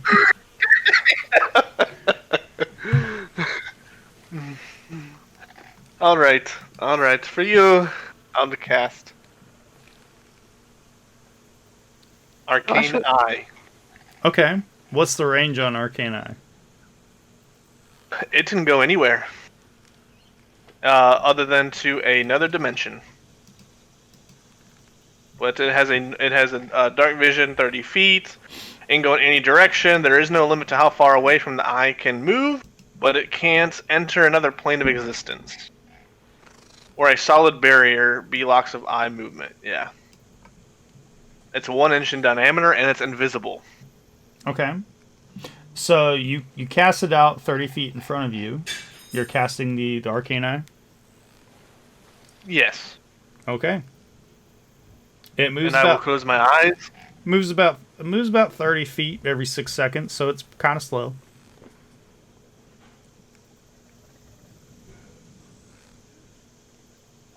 It'll go up through the hole that Ender created. Okay. And as you send the Arcane Eye out off in the direction of the ship, you realize after a fashion that it's going to take almost the exact amount of time that you can concentrate long enough to keep this thing in order to reach it, unfortunately. As you get closer, and closer to the ship, just before the end of how long this spell, this Arcane Eye, can continue on, you begin to see the colors of this airship. You see various iconography, not unlike the iconography that you've seen in Zarashak, and you saw from the individuals who were like customs to the New Horizon before you're able to cross over the border at the edges of the Shadow Marches. You see this lidless eye suspended in an upside down teardrop shape. And then, like that, the Arcane Eye fizzled out. No! As it was going, I was describing what I saw. Okay. Well, there you go. That's that.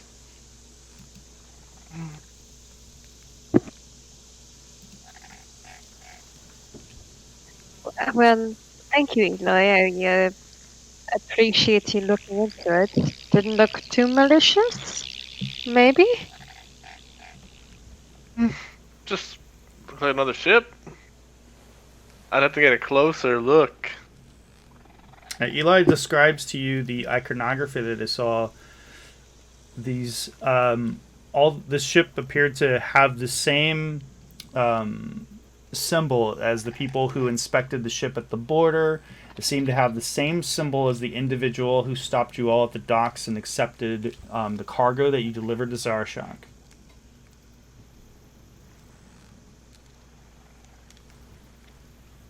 Well, again, thank you, Eloy.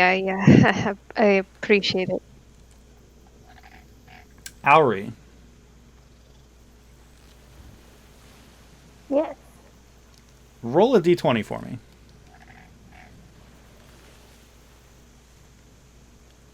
Okay. Nice.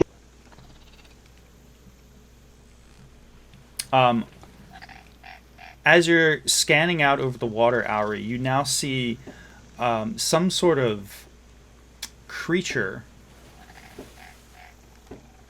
off towards the northwest in the river, arcing up out of the water.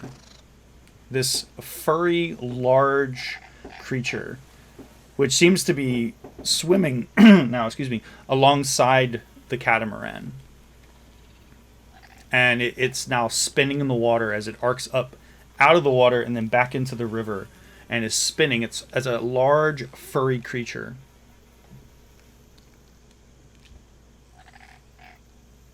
Does anyone else see it or just me?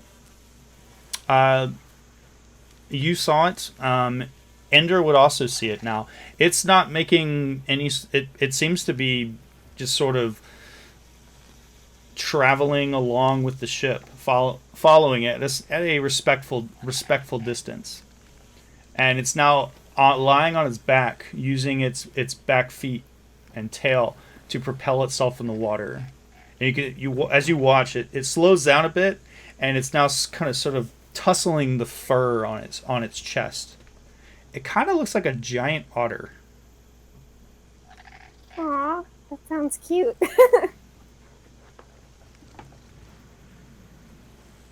And as you're watching this creature, just sort of scrubbing itself, it looks in your direction, and then looks around, scanning around it, and then slips back into the water underneath the surface of the river. I'm gonna wave at it as it leaves.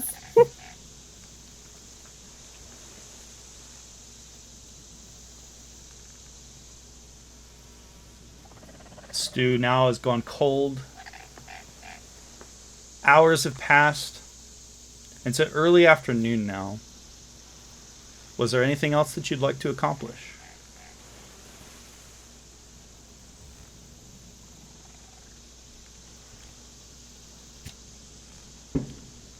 No, I'm good. Yeah. Okay. Eli, you said you wanted to do something before you went to bed? Yes. Okay. Okay. Well, what would you like to do? Lafana. Oh God, Yes, Eli? he's gonna propose marriage, guys. So, you said you wanted to speak to your family. Lefana's eyes lights up, and she's like, "You remembered? I almost didn't want to ask because, well, I didn't want to burden you." Describe to me in your best way what they look like. Well,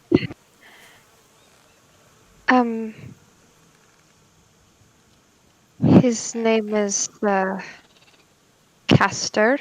He has black, dark, curly hair with splitting green eyes. He's quite tall. He has a very worried look on his face. He's part of the Castellanters. Okay, hold on.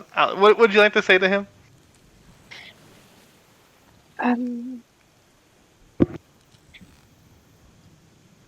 Hey, Castor Nash. It's Lithana. Where are you? How are the children? 25 words or less. I think that's it. Alright, hold on. Eli will say some mumble jumbo, act she's- like he's casting a spell, and I was gonna say she had more words. act like he's casting a spell, and boom! He sits there for 5 seconds, and looks like, anyone else? Can he reply to that? Oh, I have to wait some time. And there's not a guarantee that it actually gets to him. If you didn't describe him well enough, it would go to whoever I picture as him. Well, I'll wait until you get our late response. Okay. And if he's not around, or like I said, I can't guarantee that it'll get to him.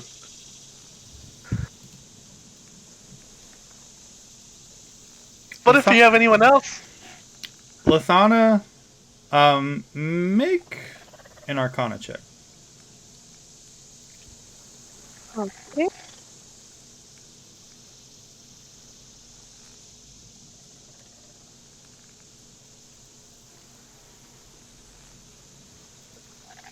seems to be on the up and up. You're not really too familiar with this form of communication. It's not that dissimilar from the rings that you all carry in the service of the Impetu Arcanum. It's just a bit more limited, as Eli said, you can only do 25 words or less.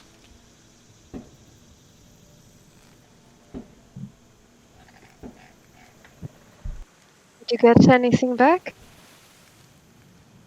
Not yet.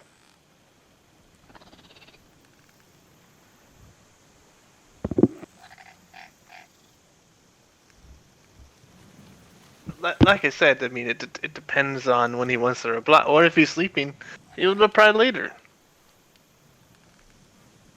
I mean, so if you have anyone else, like your cousins, you'd like to talk to, Yes, I'll see if I can reach out to her. Okay.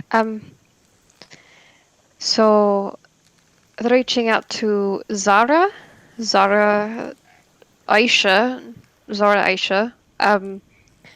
She also has long black curly hair, also piercing green eyes. She's usually wearing purple, and she's almost always smiling. alright, 25 words. Hey, Zara, it's your cousin Lethona. Where are you? How are the children? Yeah. Eli will think of what she described and cast Sending. Oh, and Zito says hi. Who? Zito Oh, says hi. Zito says hi. Okay. Wait, you know Zara? Yeah, I worked with her a couple months ago. Lethana grabs Zito by the shoulders and shakes him. You know Zara and you didn't say anything? You never asked.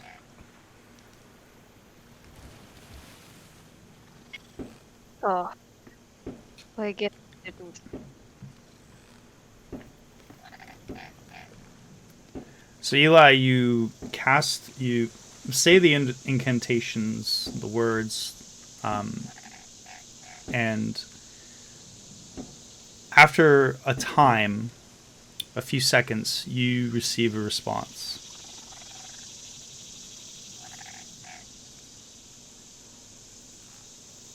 You're not Luthana. She died. Don't message me again. Luthana, so Zara said, "You're not Luthana. You died. Don't message me again." Wait, was it a girl or a guy's voice? A girl's voice. I hope. It was a woman's voice. It was a woman's voice. She says you're dead. Well, first of all, she heard your voice, Eli. She did not hear Luthana's voice. Oh yeah. I mean, there's no other. There's no way. Yeah. She thinks you're dead. Well, Zito, it's going to be a long night. Tell me everything you know about Zara. Zara Aisha, right? And she'll sit down with Zito and ask him to spill all the details that he knows. Well, it's Zara Highhill. It's Zara Highhill now. Zara Highhill. That doesn't sound... She married another half-elf? Interesting. Yeah, I met them right after they got married, I think. Or at least... It wasn't quite clear. I think, was it a year before I met them, or was it a few months? I don't know. I remember they were recently married. That's all I remember. If you remember, Zito, the High Hills were celebrating their 1-year anniversary, if I'm not mistaken, when you met them. Not that long after their 1-year anniversary. Yeah, it was around a year. We actually took ownership of that floating bar up in Sharn now. Was it up in Trollskull? Zito, you would know that after your group disbanded, they all essentially signed off their names from that tavern, and it essentially became an extension of the Order of Orion.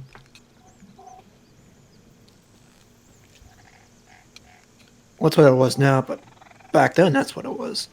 Yes, at one time the tavern was your friends. All your friends congregated there, and back in your original adventuring days with them. And wait, did I sign off on that lease, or do I own the tavern now? I don't remember. I mean, if Zito said he owned the tavern, Lathana would probably believe him. It's true. Why would she think he's lying? There's the gentle sound of snoring as the two shifter toddlers are curled up in a ball, in a basket, sitting on the floor, underneath one of the hanging hammocks that Red has claimed.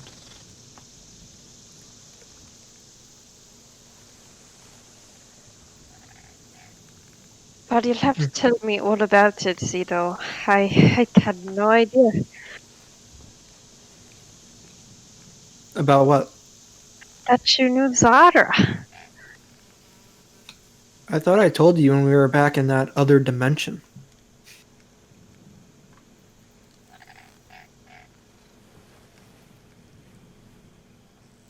You know, the dimension where I guess I kind of took us to with that pyramid, and Zito's going to take out the pyramid.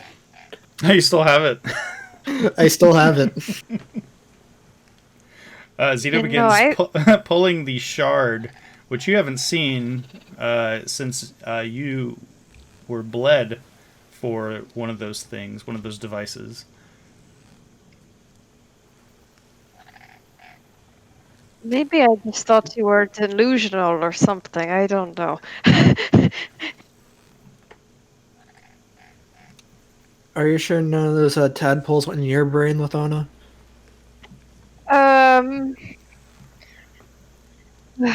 Well, something's been messing with my brain, that's for sure, but I don't think it's tadpoles. The curtain which separates the cabin from Ganima's little cabin, you just hear it shoo, as she begins stretching and yawning and comes out and says, "Y'all still up?"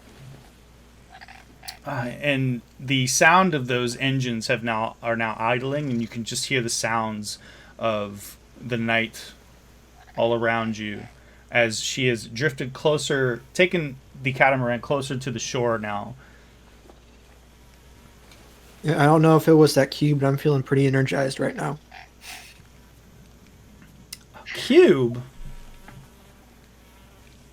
And she just sort of gives you a strange look and a smile, and she walks out through the one of the other curtains that separates on either side of the ship out onto the deck outside. And Well, you hear a sort of a strange noise, sort of like a stump bump sploosh.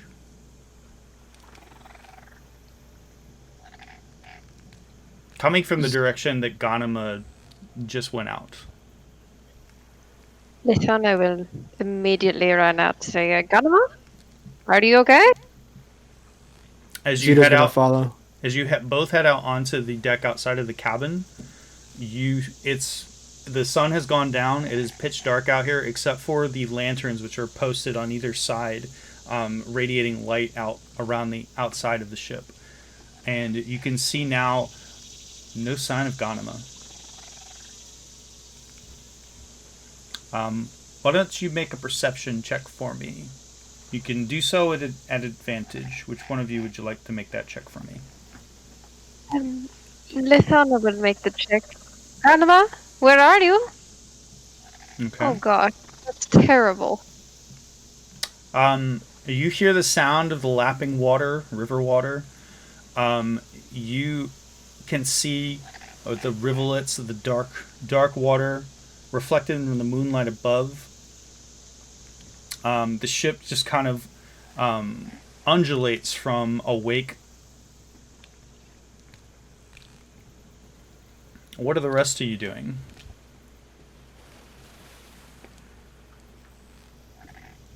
I'm gonna go in after her. I'm assuming that she fell in the water.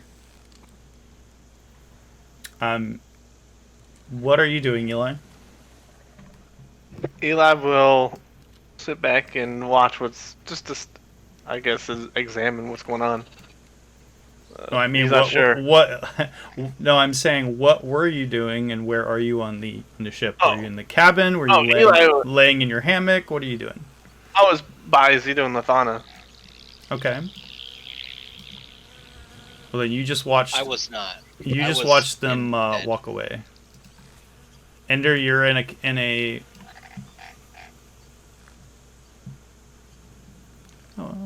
We still haven't rested yet, have we? No. You have not rested. Yeah, okay, that's where I am.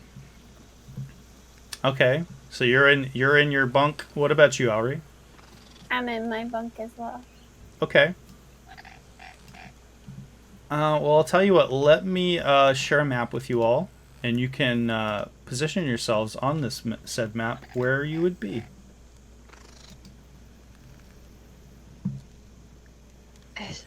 Lithana will, if she can,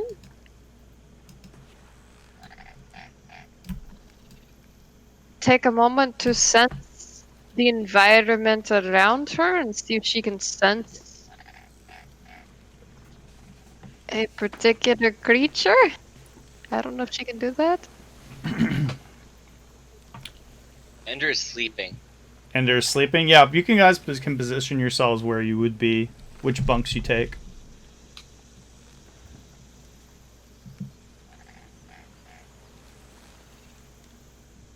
What about you, Eli? He was, as they walked off, he was chilling right here. Okay. How dare you, Jeremy? I was trying to go to bed. You made me waste spells. All right. Well, let me lock your tokens. There we go. So yeah, bit of a sploosh, a thumping noise on the deck, and a splooshing noise, which dragged your attention out. You can now hear the sound of the crickets.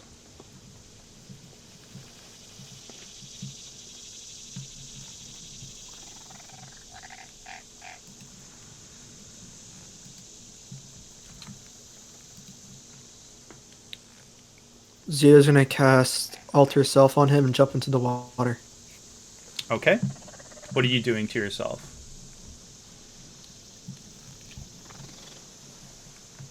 The one that gives me a swim speed. Aquatic Okay. adaptation. Okay. You can mark yourself on the map where you'd like to go. It's gonna jump over the side. As soon as you slip over the side, you see a hulking something that was just underneath the boat, holding a body. And the body seems to be struggling as it's holding it. And at this point, I would like you all to roll initiative.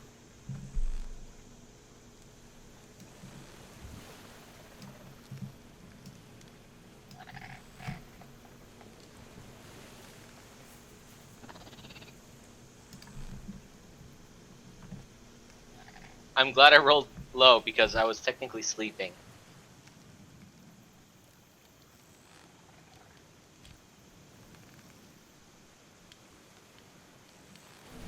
I was gonna say, if you're already asleep, then you would not need to roll initiative, Ender. For any of you who had already gone to sleep, I would say that those of you who are in your hammocks wouldn't necessarily have noticed this. Realistically, the only person who would have noticed is Eli. Noticed them heading out.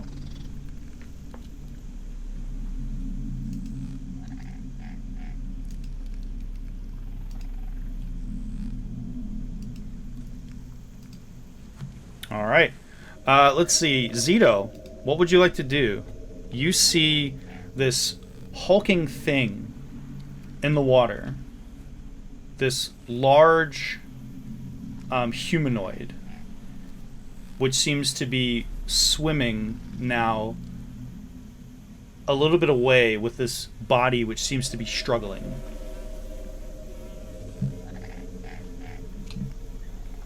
I'm going to go down to the large body and cast Thunder Wave on it. Okay. Is there something to target? Yes. I will target it. Let's see. There we go.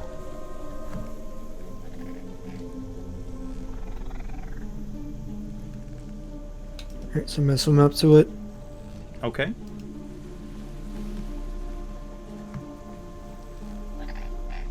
That is a success for the creature. Well, shit. That is still half damage, though. Okay. You can drop that damage on it.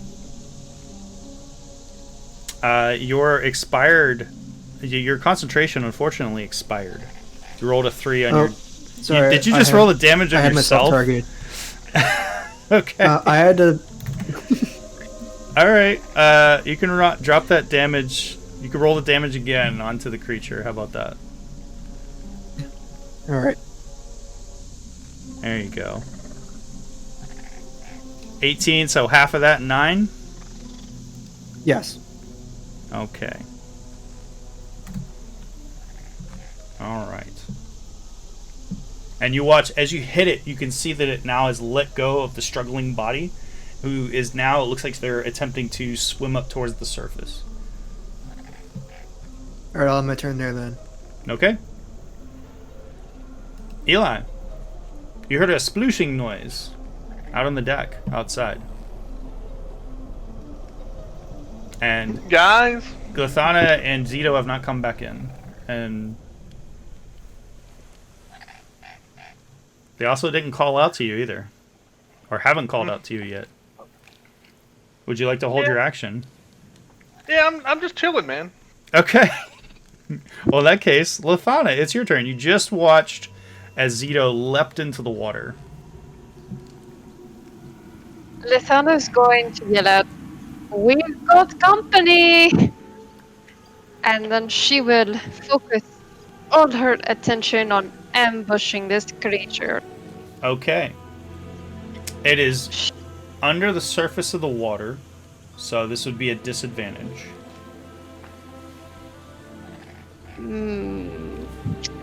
Okay. Alright, she will take her 3 attacks with her Zito's weapon that he so honorably gave her.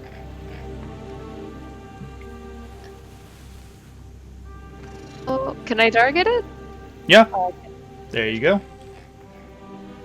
and if this makes it, I also get a +8. So, here it goes. That's a hit.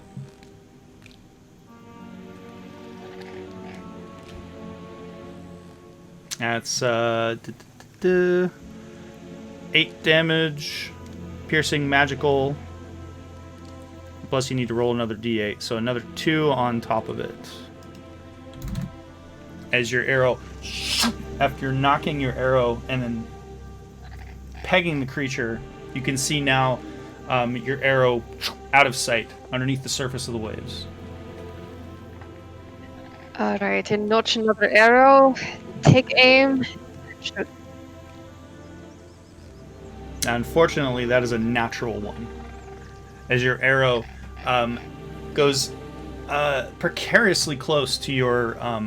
you just watch as you can just make out Zito not too far away from the creature, and it nearly hits him. Oh, sorry, Zito. And she will notch her last arrow and come on, she'll blow on it. That is another hit.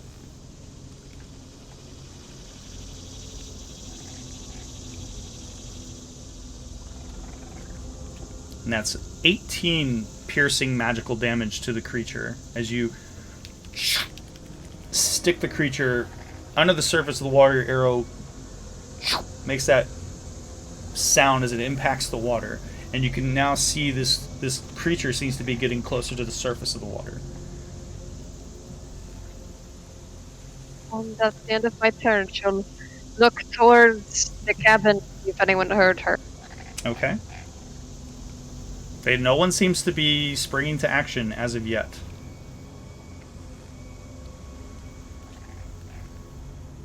Ganima is...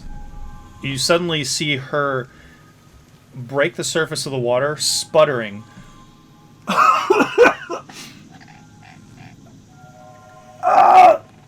Kill it! Kill it!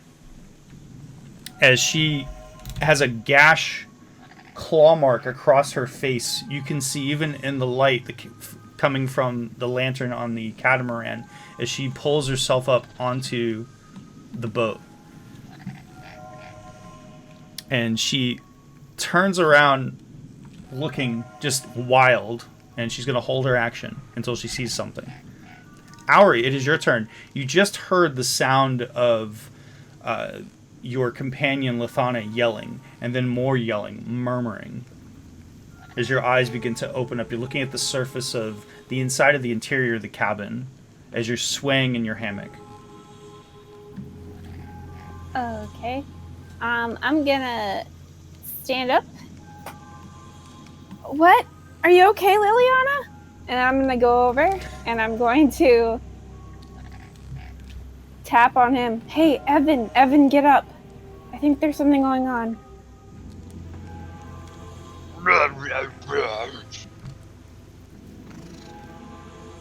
And I'll just use whatever movement I have to make my way outside. Daddy, Okay. give me a magic item.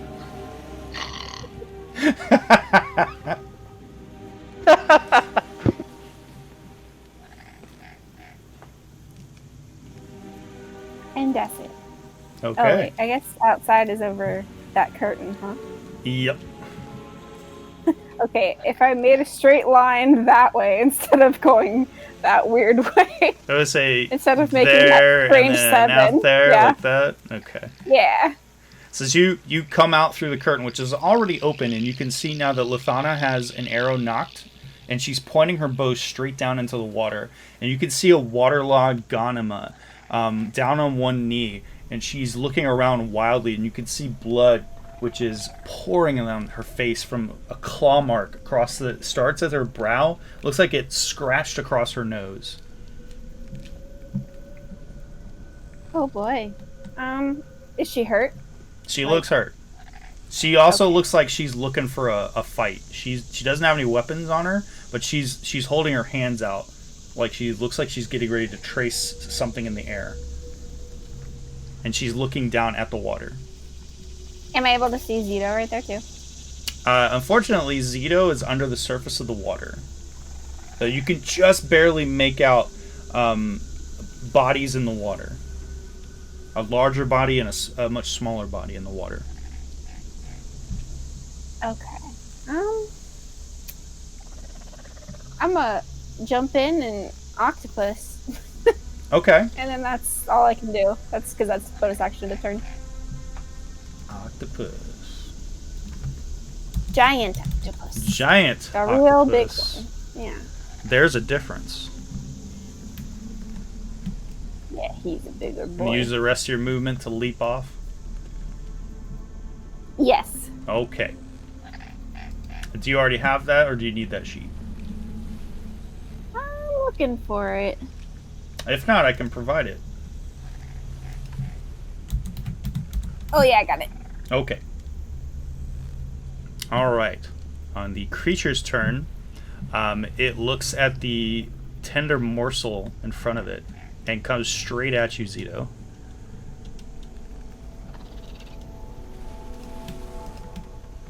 And it first reaches out with one of its hands and attempts to slash at you.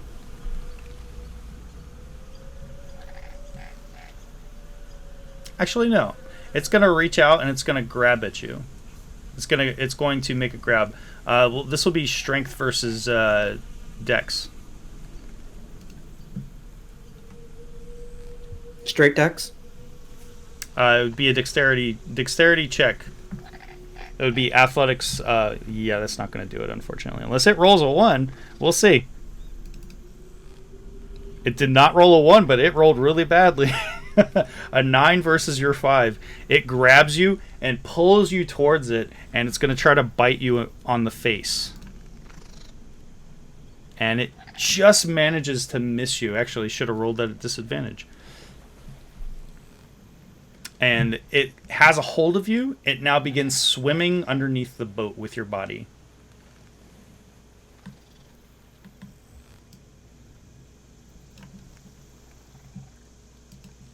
And that is its turn.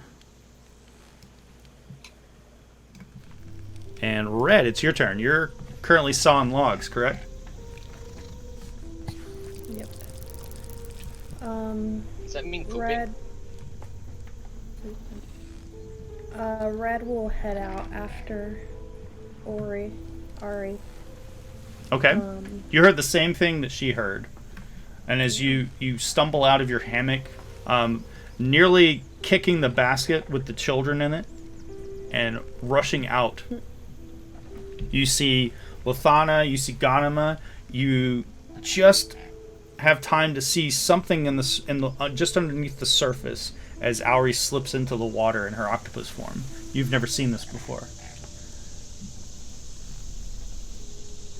And then I'll use my bonus action to rage, and that'll be it.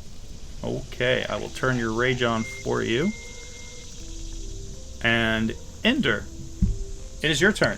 Auri woke you up and then stumbled off after calling you not by your name. I think I'm gonna ignore everything and just keep sleeping. Okay. End of my turn. All right. Lathana, it is your turn again. You don't see the bodies anymore. Can I snore in the background the entire game, like the entire time? Sure, why not?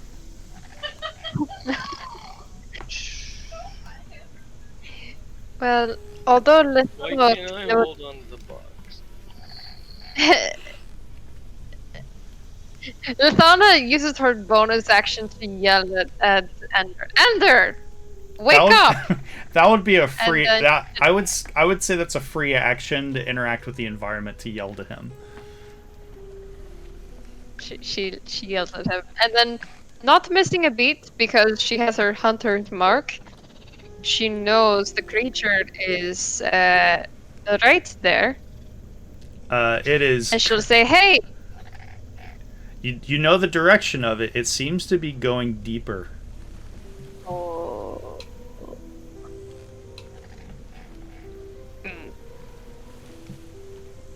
Alright, well in that case, she will stand right on the edge. Can she see it? I have like super intense dark vision. You cannot. Oh gosh. Unfortunately, your target is so deep now that you can't see it. And there's no source of light, unfortunately, other than the moonlight, which is reflecting off of the waves, but not providing enough illumination for you to see underneath in the dark. Well,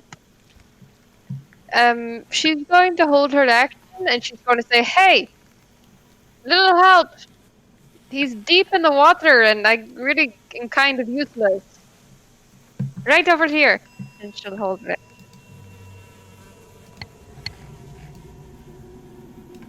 Okay.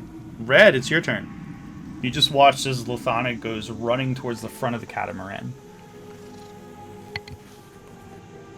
Red will turn to Eli really quick. Magic Man, this one needs those metal lungs you found. Unfortunately, that'll take an hour to attune to. Darn. Yeah, that's what Eli turns and be like, it takes an hour. Magic. And Ender she'll is just, asleep without guilt.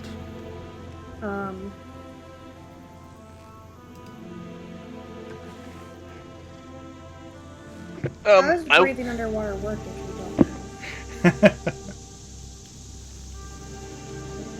I'll just run up to the edge and say, It's your con by what, minutes or seconds? It's minutes. So whatever your con modifier is, that's how many Well, minutes. he altered himself to give himself a swim speed. I don't think he gave himself a breathing speed or breathing. I can breathe underwater. Oh, you can? Okay. So he's not. None of you know this right now, but Zito would know that he's not in danger of drowning. I was thinking more for me. What are you doing, Red? What are you doing, Red? Are you holding your action, or what are you doing? Yeah. Okay, Eli, it's your turn. Hey, Eli, be like, don't jump in. I can't save you. Eli, be like, Eli, I'm Ender. Get up. And then they'll go over and look down. Can I see the giant octopus?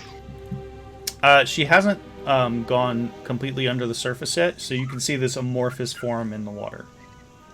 Okay, good. I'll cast a spell. Enlarge. Enlarge? Yep. Means she's a size larger now. Okay. So whatever, if she was a giant octopus now, I don't know what. She is now a huge octopus.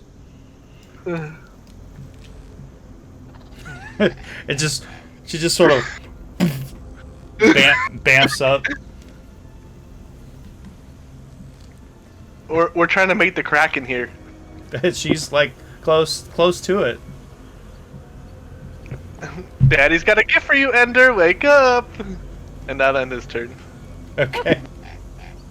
Ghanima, she's looking around and she looks and she sees Luthana like at the. It's just, do you see it?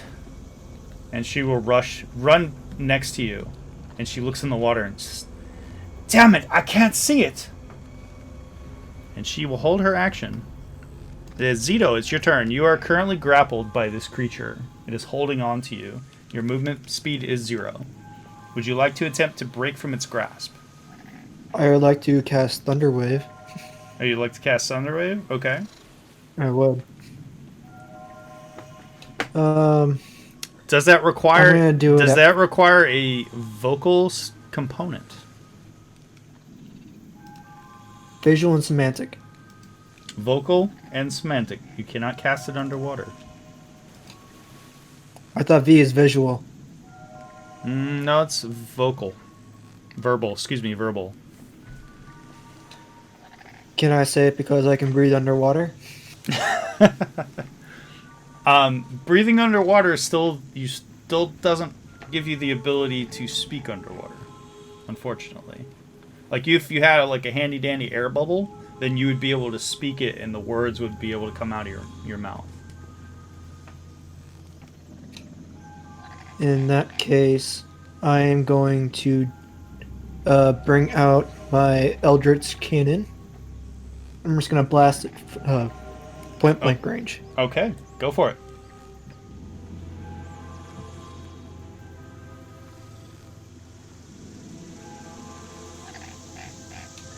I might need to reprogram this, so I'll end my turn here and fix it. Then I'll do that. Okay, we'll say you're holding your action. Go for it. In the meantime, it's going to attempt to continue to swim deeper with you. It will swim deep, deep, deep away from the ship. Seems like it's possibly going towards some sort of, like perhaps the bottom of the riverbed. And as it's doing so, you just feel its teeth on your skin as it continues to try and gnaw you. But still, it's having a hard time tearing through your outfit and your clothing. Auri, it is your turn. With your dark vision, you can see this creature up to 60 feet. You saw it swimming in a direction. Oh, I'm gonna follow it. Whoops. Do I have to go around? I guess, right? Oh no, you can go straight because you can go under the boat. Oh, then I'm going under the boat. Yeah. But that's gonna be all of my movement. I would say that it takes 60 feet. So if you close to it, then you saw it starting to swim just out of range, you can get straight up to it.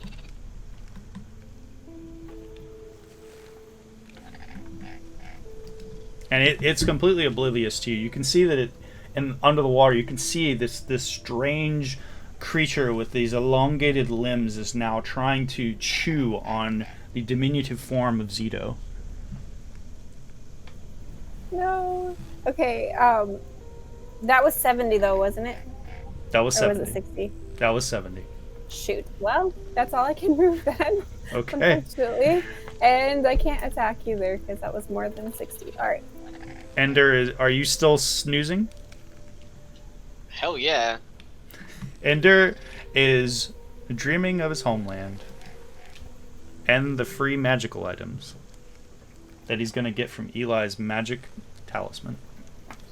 I'll start waking up this turn, but I am by no means leaving this room at this moment. Okay. I'm just going to open my eyes and look around and see if I understand what's going on. You see Eli in the cabin by himself, glancing around. You see a basket with 2 toddlers snoring across the way. You see none of your companions. No And sign of trouble. Got it. Zito, it is your turn. Alright, I'm going to blast him again. Okay, go for it. Yeah, I was gonna say, if you want, you can take your held action to, if you have that programmed. We'll do that, and then you can take your turn again. My end was to set the cannon. Bonus action is to fire it. Gotcha.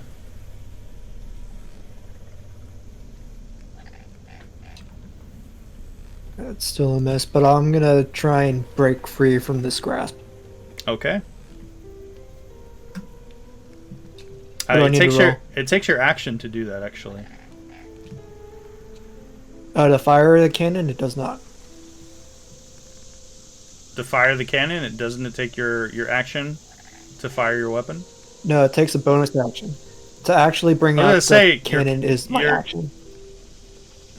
So to bring out the cannon was your action? Yeah, that was her last turn. Oh, okay. So you're gonna try to break through from it. Yes. Okay. That can either be strength versus strength, or it can be dexterity, whichever you favor. Alright, I think I'm gonna go with dex this time, though. Okay. It rolled a 21. You are unfortunately still held within its grip, and it looks like it's attempting to strangle you now. Like its grip is tightening. It's like its long fingers are now like going closer to your throat and are beginning to close around it. Alright, I'll have my turn there. Okay. Auri, it is your turn. You can see now this creature is manhandling your kobold friend. And you can see now it's just like trying to like chew and rip his armor off. You can see it's tearing chunks of his outfit off of him. Yeah, I'm gonna slap him. Okay, go ahead. That is most definitely a hit. All right, what's extra for being giant? Anything? Or? It doubles your Yeah. damage. So yeah, it just doubles your damage. So you can grab your damage and then right click to roll the double damage. So you deal 8 bludgeoning damage as you whap it with your tentacle. Okay, and it's double that, or do I just roll 2 more die? You can roll the we'll say another 8. I'll just go ahead and manually put that on the creature. There we go. So yeah, when you roll the damage again, grab the damage and then right click to double it. Actually, click it twice to double it, excuse me. And the creature is grappled by you. Yes, he is. I'm gonna hope that he lets go of Zito. But yeah, I'm gonna grab him. Okay. And that's my turn. Alright. The creature now, when you grapple it, it lets Zito go and turns its attention to you. And you might want to put your... I'll do it for you. 52 hit points. I'll put that on you. There we go. I added your little bubble of hit points from your large form. Your enlarged form. It now turns its attention to you and begins attacking you with its claws. Slashing into you. Attempting to slash into you. Does a 21 hit you? Does it go up at all for... Your AC is 11 right now, if I'm not mistaken. It is. I don't know if giant changes or the... No, it doesn't. Yeah, okay, yeah, then it's just 11. All it does is it enhances your ability to hit, and it makes you bigger in terms of like your size. Okay, then yeah, it hits. Okay. And it slashes into your body, dealing 13 slashing damage absorbed into your transformed form. It then attempts to slash at you again with its claw, hitting you again and dealing 10 slashing damage, once again absorbed. And as it slashes into you twice, it then attempts to bite you, which is piercing attack. So it's not a disadvantage. And it does a measly 5 damage to you in your octopus form. And Eli, it is your turn. Eli's gonna... He'll walk out and be like, hey, what's up, guys? Everything's going good? Hey, how's it going? Welcome to my yacht. Yep.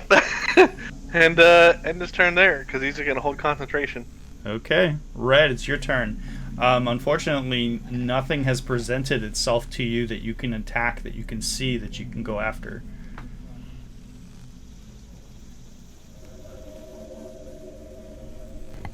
I'll just hold my action again.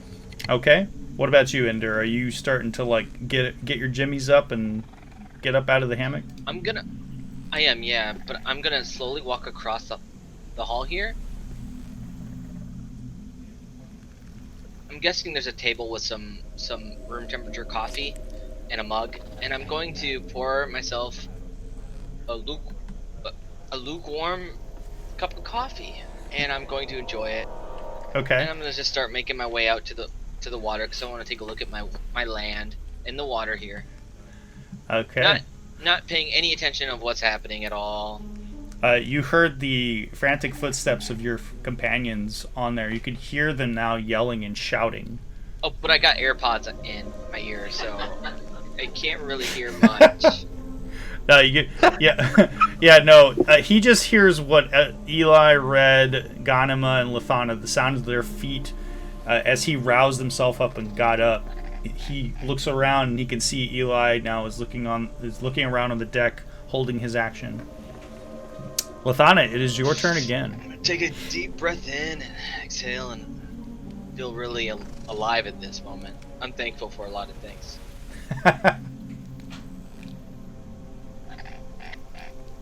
Lithana will sense that again her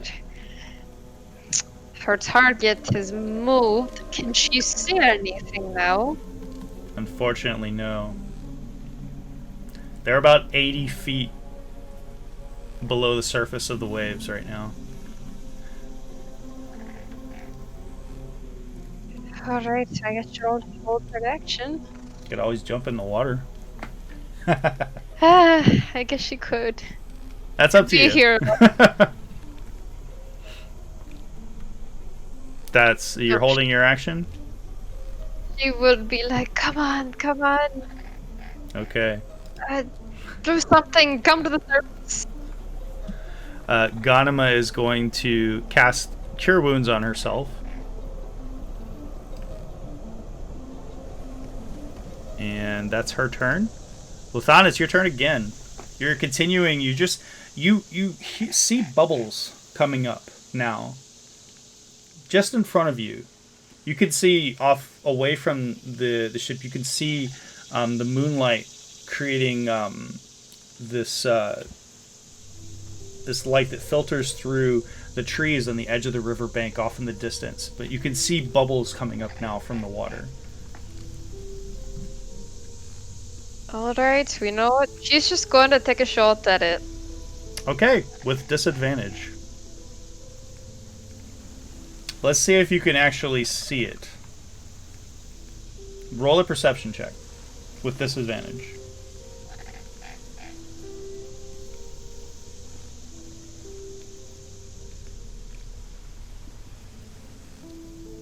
Unfortunately, you can't quite make it out. You're not sure. You could still take the shot if you like. You see something. You're just not sure if it's what you're looking for. She's going to take the shot. Go ahead and roll with disadvantage. But if double disadvantage. Yeah, it would be disadvantage -5. You're right, Eli. I was gonna say there's no way an arrow could. You know. Unfortunately, yeah, it's not a crossbow, so it's not like a projectile. Something that deep. Luthana, you don't have to waste your arrow if you don't want to.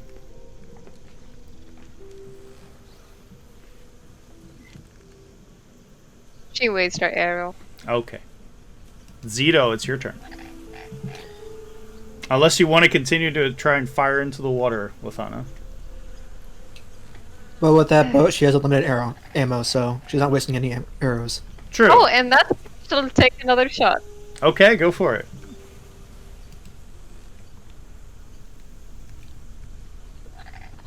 That's also a miss. See ya. Alright, you're no longer grappled. I'll take that off of you, Zito. Okay, I'm going to cast Thunderclap then. That's just a semantic spell.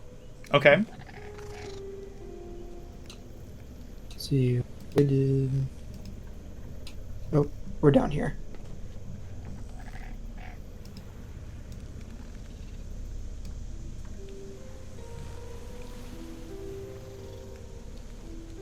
So it needs to make a Constitution save. It succeeds. Alright, all my turn. Okay. I mean, it would make sense that it might not necessarily hear it because it would be muffled under the water. Or would it be amplified? Yeah. Eli, it's your turn. Eli would be like, I like what how- you looking at, Luthana? Half of the group is just casually strolling. Ender's casually strolling around the deck like, Zito and Auri are missing. I mean, Eli knows Ari's an octopus, and she'll save the day, so. Okay. There's a voice in my head that says, don't jump in the water, so I'm not jumping in the water. Okay. It's like deja vu, you know? Holding So your action? well, I'll end my turn. I mean, there's nothing really, no action to be held. Okay. 'Cause I think if you held your action, I have to define what I'm going to do with that action for me to act, you know what I mean? Yes, that is correct. So I have no, I mean, there's nothing I can say. Oh, if he comes to the surface, the green, I will shoot. I'll do that. If he comes to Okay. the surface, I'll shoot magic. All right. All right. Red, it's your turn.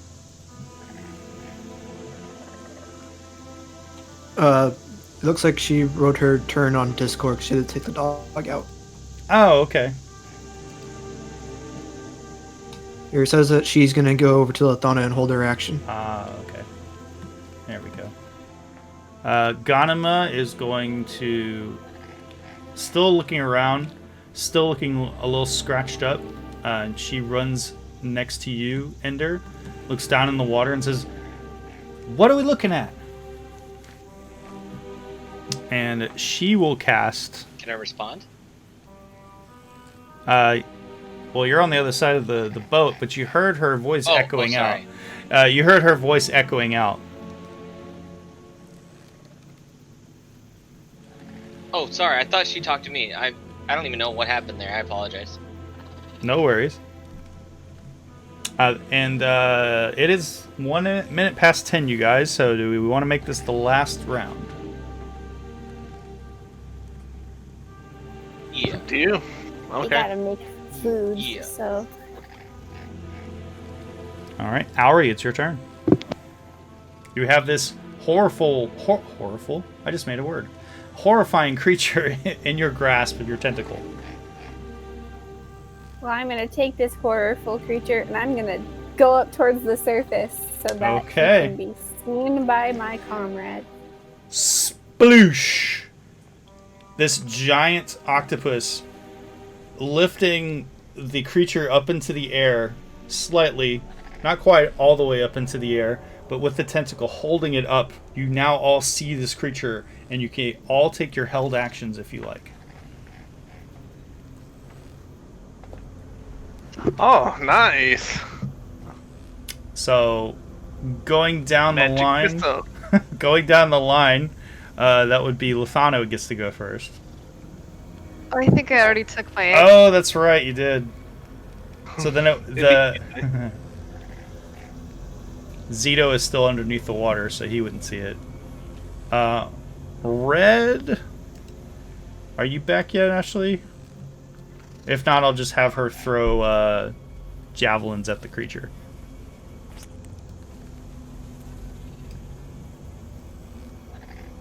So she pegs it with javelins. The javelin sticking out of the creature's body like a pincushion. And she gets, she has 2 attacks, correct? Yes. And, oh, why not? Ganema will take a hit too. She'll cast.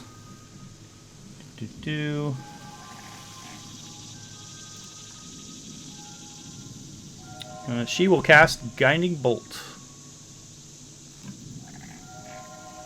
But misses. Oh no. And the creature in response is going to continue to try and claw at the... Oh, well, no longer disadvantaged since it's up out of the water. It will begin clawing at you, Auri. Slashing into your blubbery form. And then it will, with its last attack, bite you, critically hitting you. Dealing 12 damage to you. You pop out of your form. I'm sorry. No, you still have... I think it just did all of your damage. Partially absorbed. So yeah, you bamf out of your form, Auri. You are no longer this creature. As it's your tentacles, you let go of the creature as you shrink down to your normal size. And Ender, it's your turn. You hear a thrashing and splashing of water, the sounds of arrows being fired.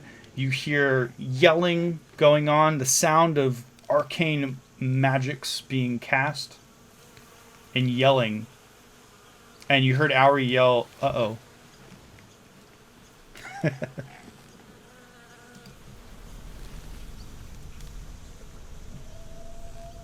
Oh, did Ender leave? Ender's here. Oh, did you hear what I said? Yeah. Are you still just sipping coffee, leaning over the railing? Oh no, did you not read the chat log? No, because I'm looking at Fantasy Grounds. I'm not reading. Oh, that's where I put it too. Anyways, Ender is going number 1. Okay. He is peeing off the side of the boat. He looked around first. He saw no one. And I suppose it would be my held action. Just saying. As you're peeing over the edge of the ship, the edge of the catamaran, Ender, make a perception check.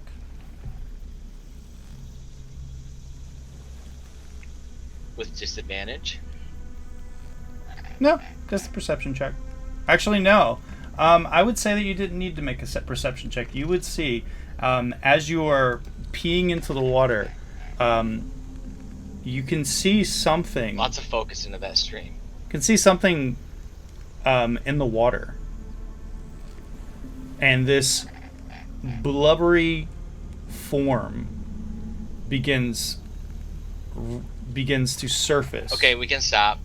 We can stop right there. And I do not want to know what happens. Your stream is hitting this thing, and no. You halt your stream or you continue. That's your prerogative. This creature, all of a sudden, tentacles begin bursting out of the water, reaching towards you, attempting to wrap around your body and pull you into the water. And that's where we're going to end for tonight. We're ending on Ender getting his hentai? Get his pecker grabbed. We're ending on Ender getting hentai? No! Oh my gosh. Would you would you like to see what grabbed you? Yes. Okay. If you post anime right now, I'm going to laugh. This thing and post a beautiful anime girl, I'll be all like, what? Well, that's not beautiful. Oh crap. Anything that says the Kraken. I guess I could learn to never. I wanted to make sure that combat there was no Ender. I don't know why. I just really, really wanted me to be totally oblivious to all danger. Hope you are, as you pee on its eye. Well, I'm definitely aiming for the eye. To be continued tomorrow, guys. Hey.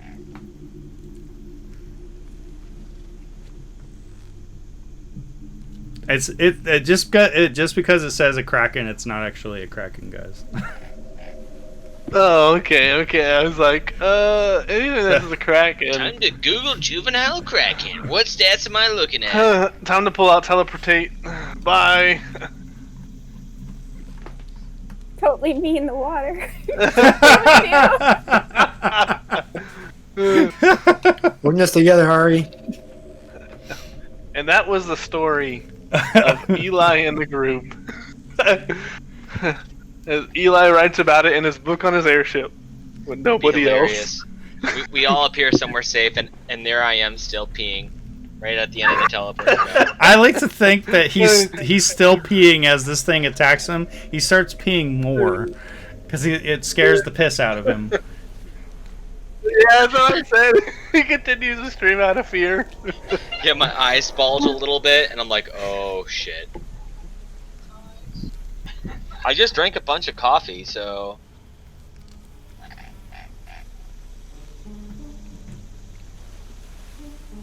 This will be fun tomorrow, guys. Yes, it will. That was a lot of fun. And you had to tag us at night, right before I said I want to do something right before bed. So I wasted more spell. Well, look, there was a lot of talking going on, and I wanted to keep the action flowing. So I felt like I got to a point where I was like, all right, something's gonna happen, Yeah, I bet you there wasn't even a Kraken on the other side of the boat. He's just doing that to me to make me fear for my wiener. For real, it's a very vulnerable thing when you have your wiener out and something goes to attack it. It's really scary. I know, especially since you're going number one, man, right at the side of the boat. At least I'm not bent over the side.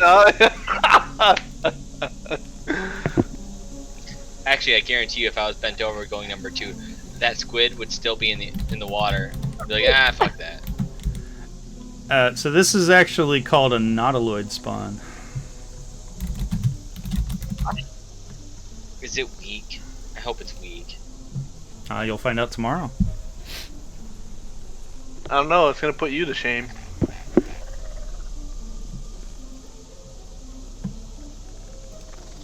Isn't it adorable, guys? The little baby kraken thing? Yeah, that thing is very cute, actually. What size is that? Can we say that Ari transformed into that instead of a giant octopus? I think that's fair and within the rules. Let's Yes, see. you may. It is a huge monstrosity. Yes, it is. You mean I'm peeing on a huge monstrosity, dude? Who's a little huge monstrosity? You are.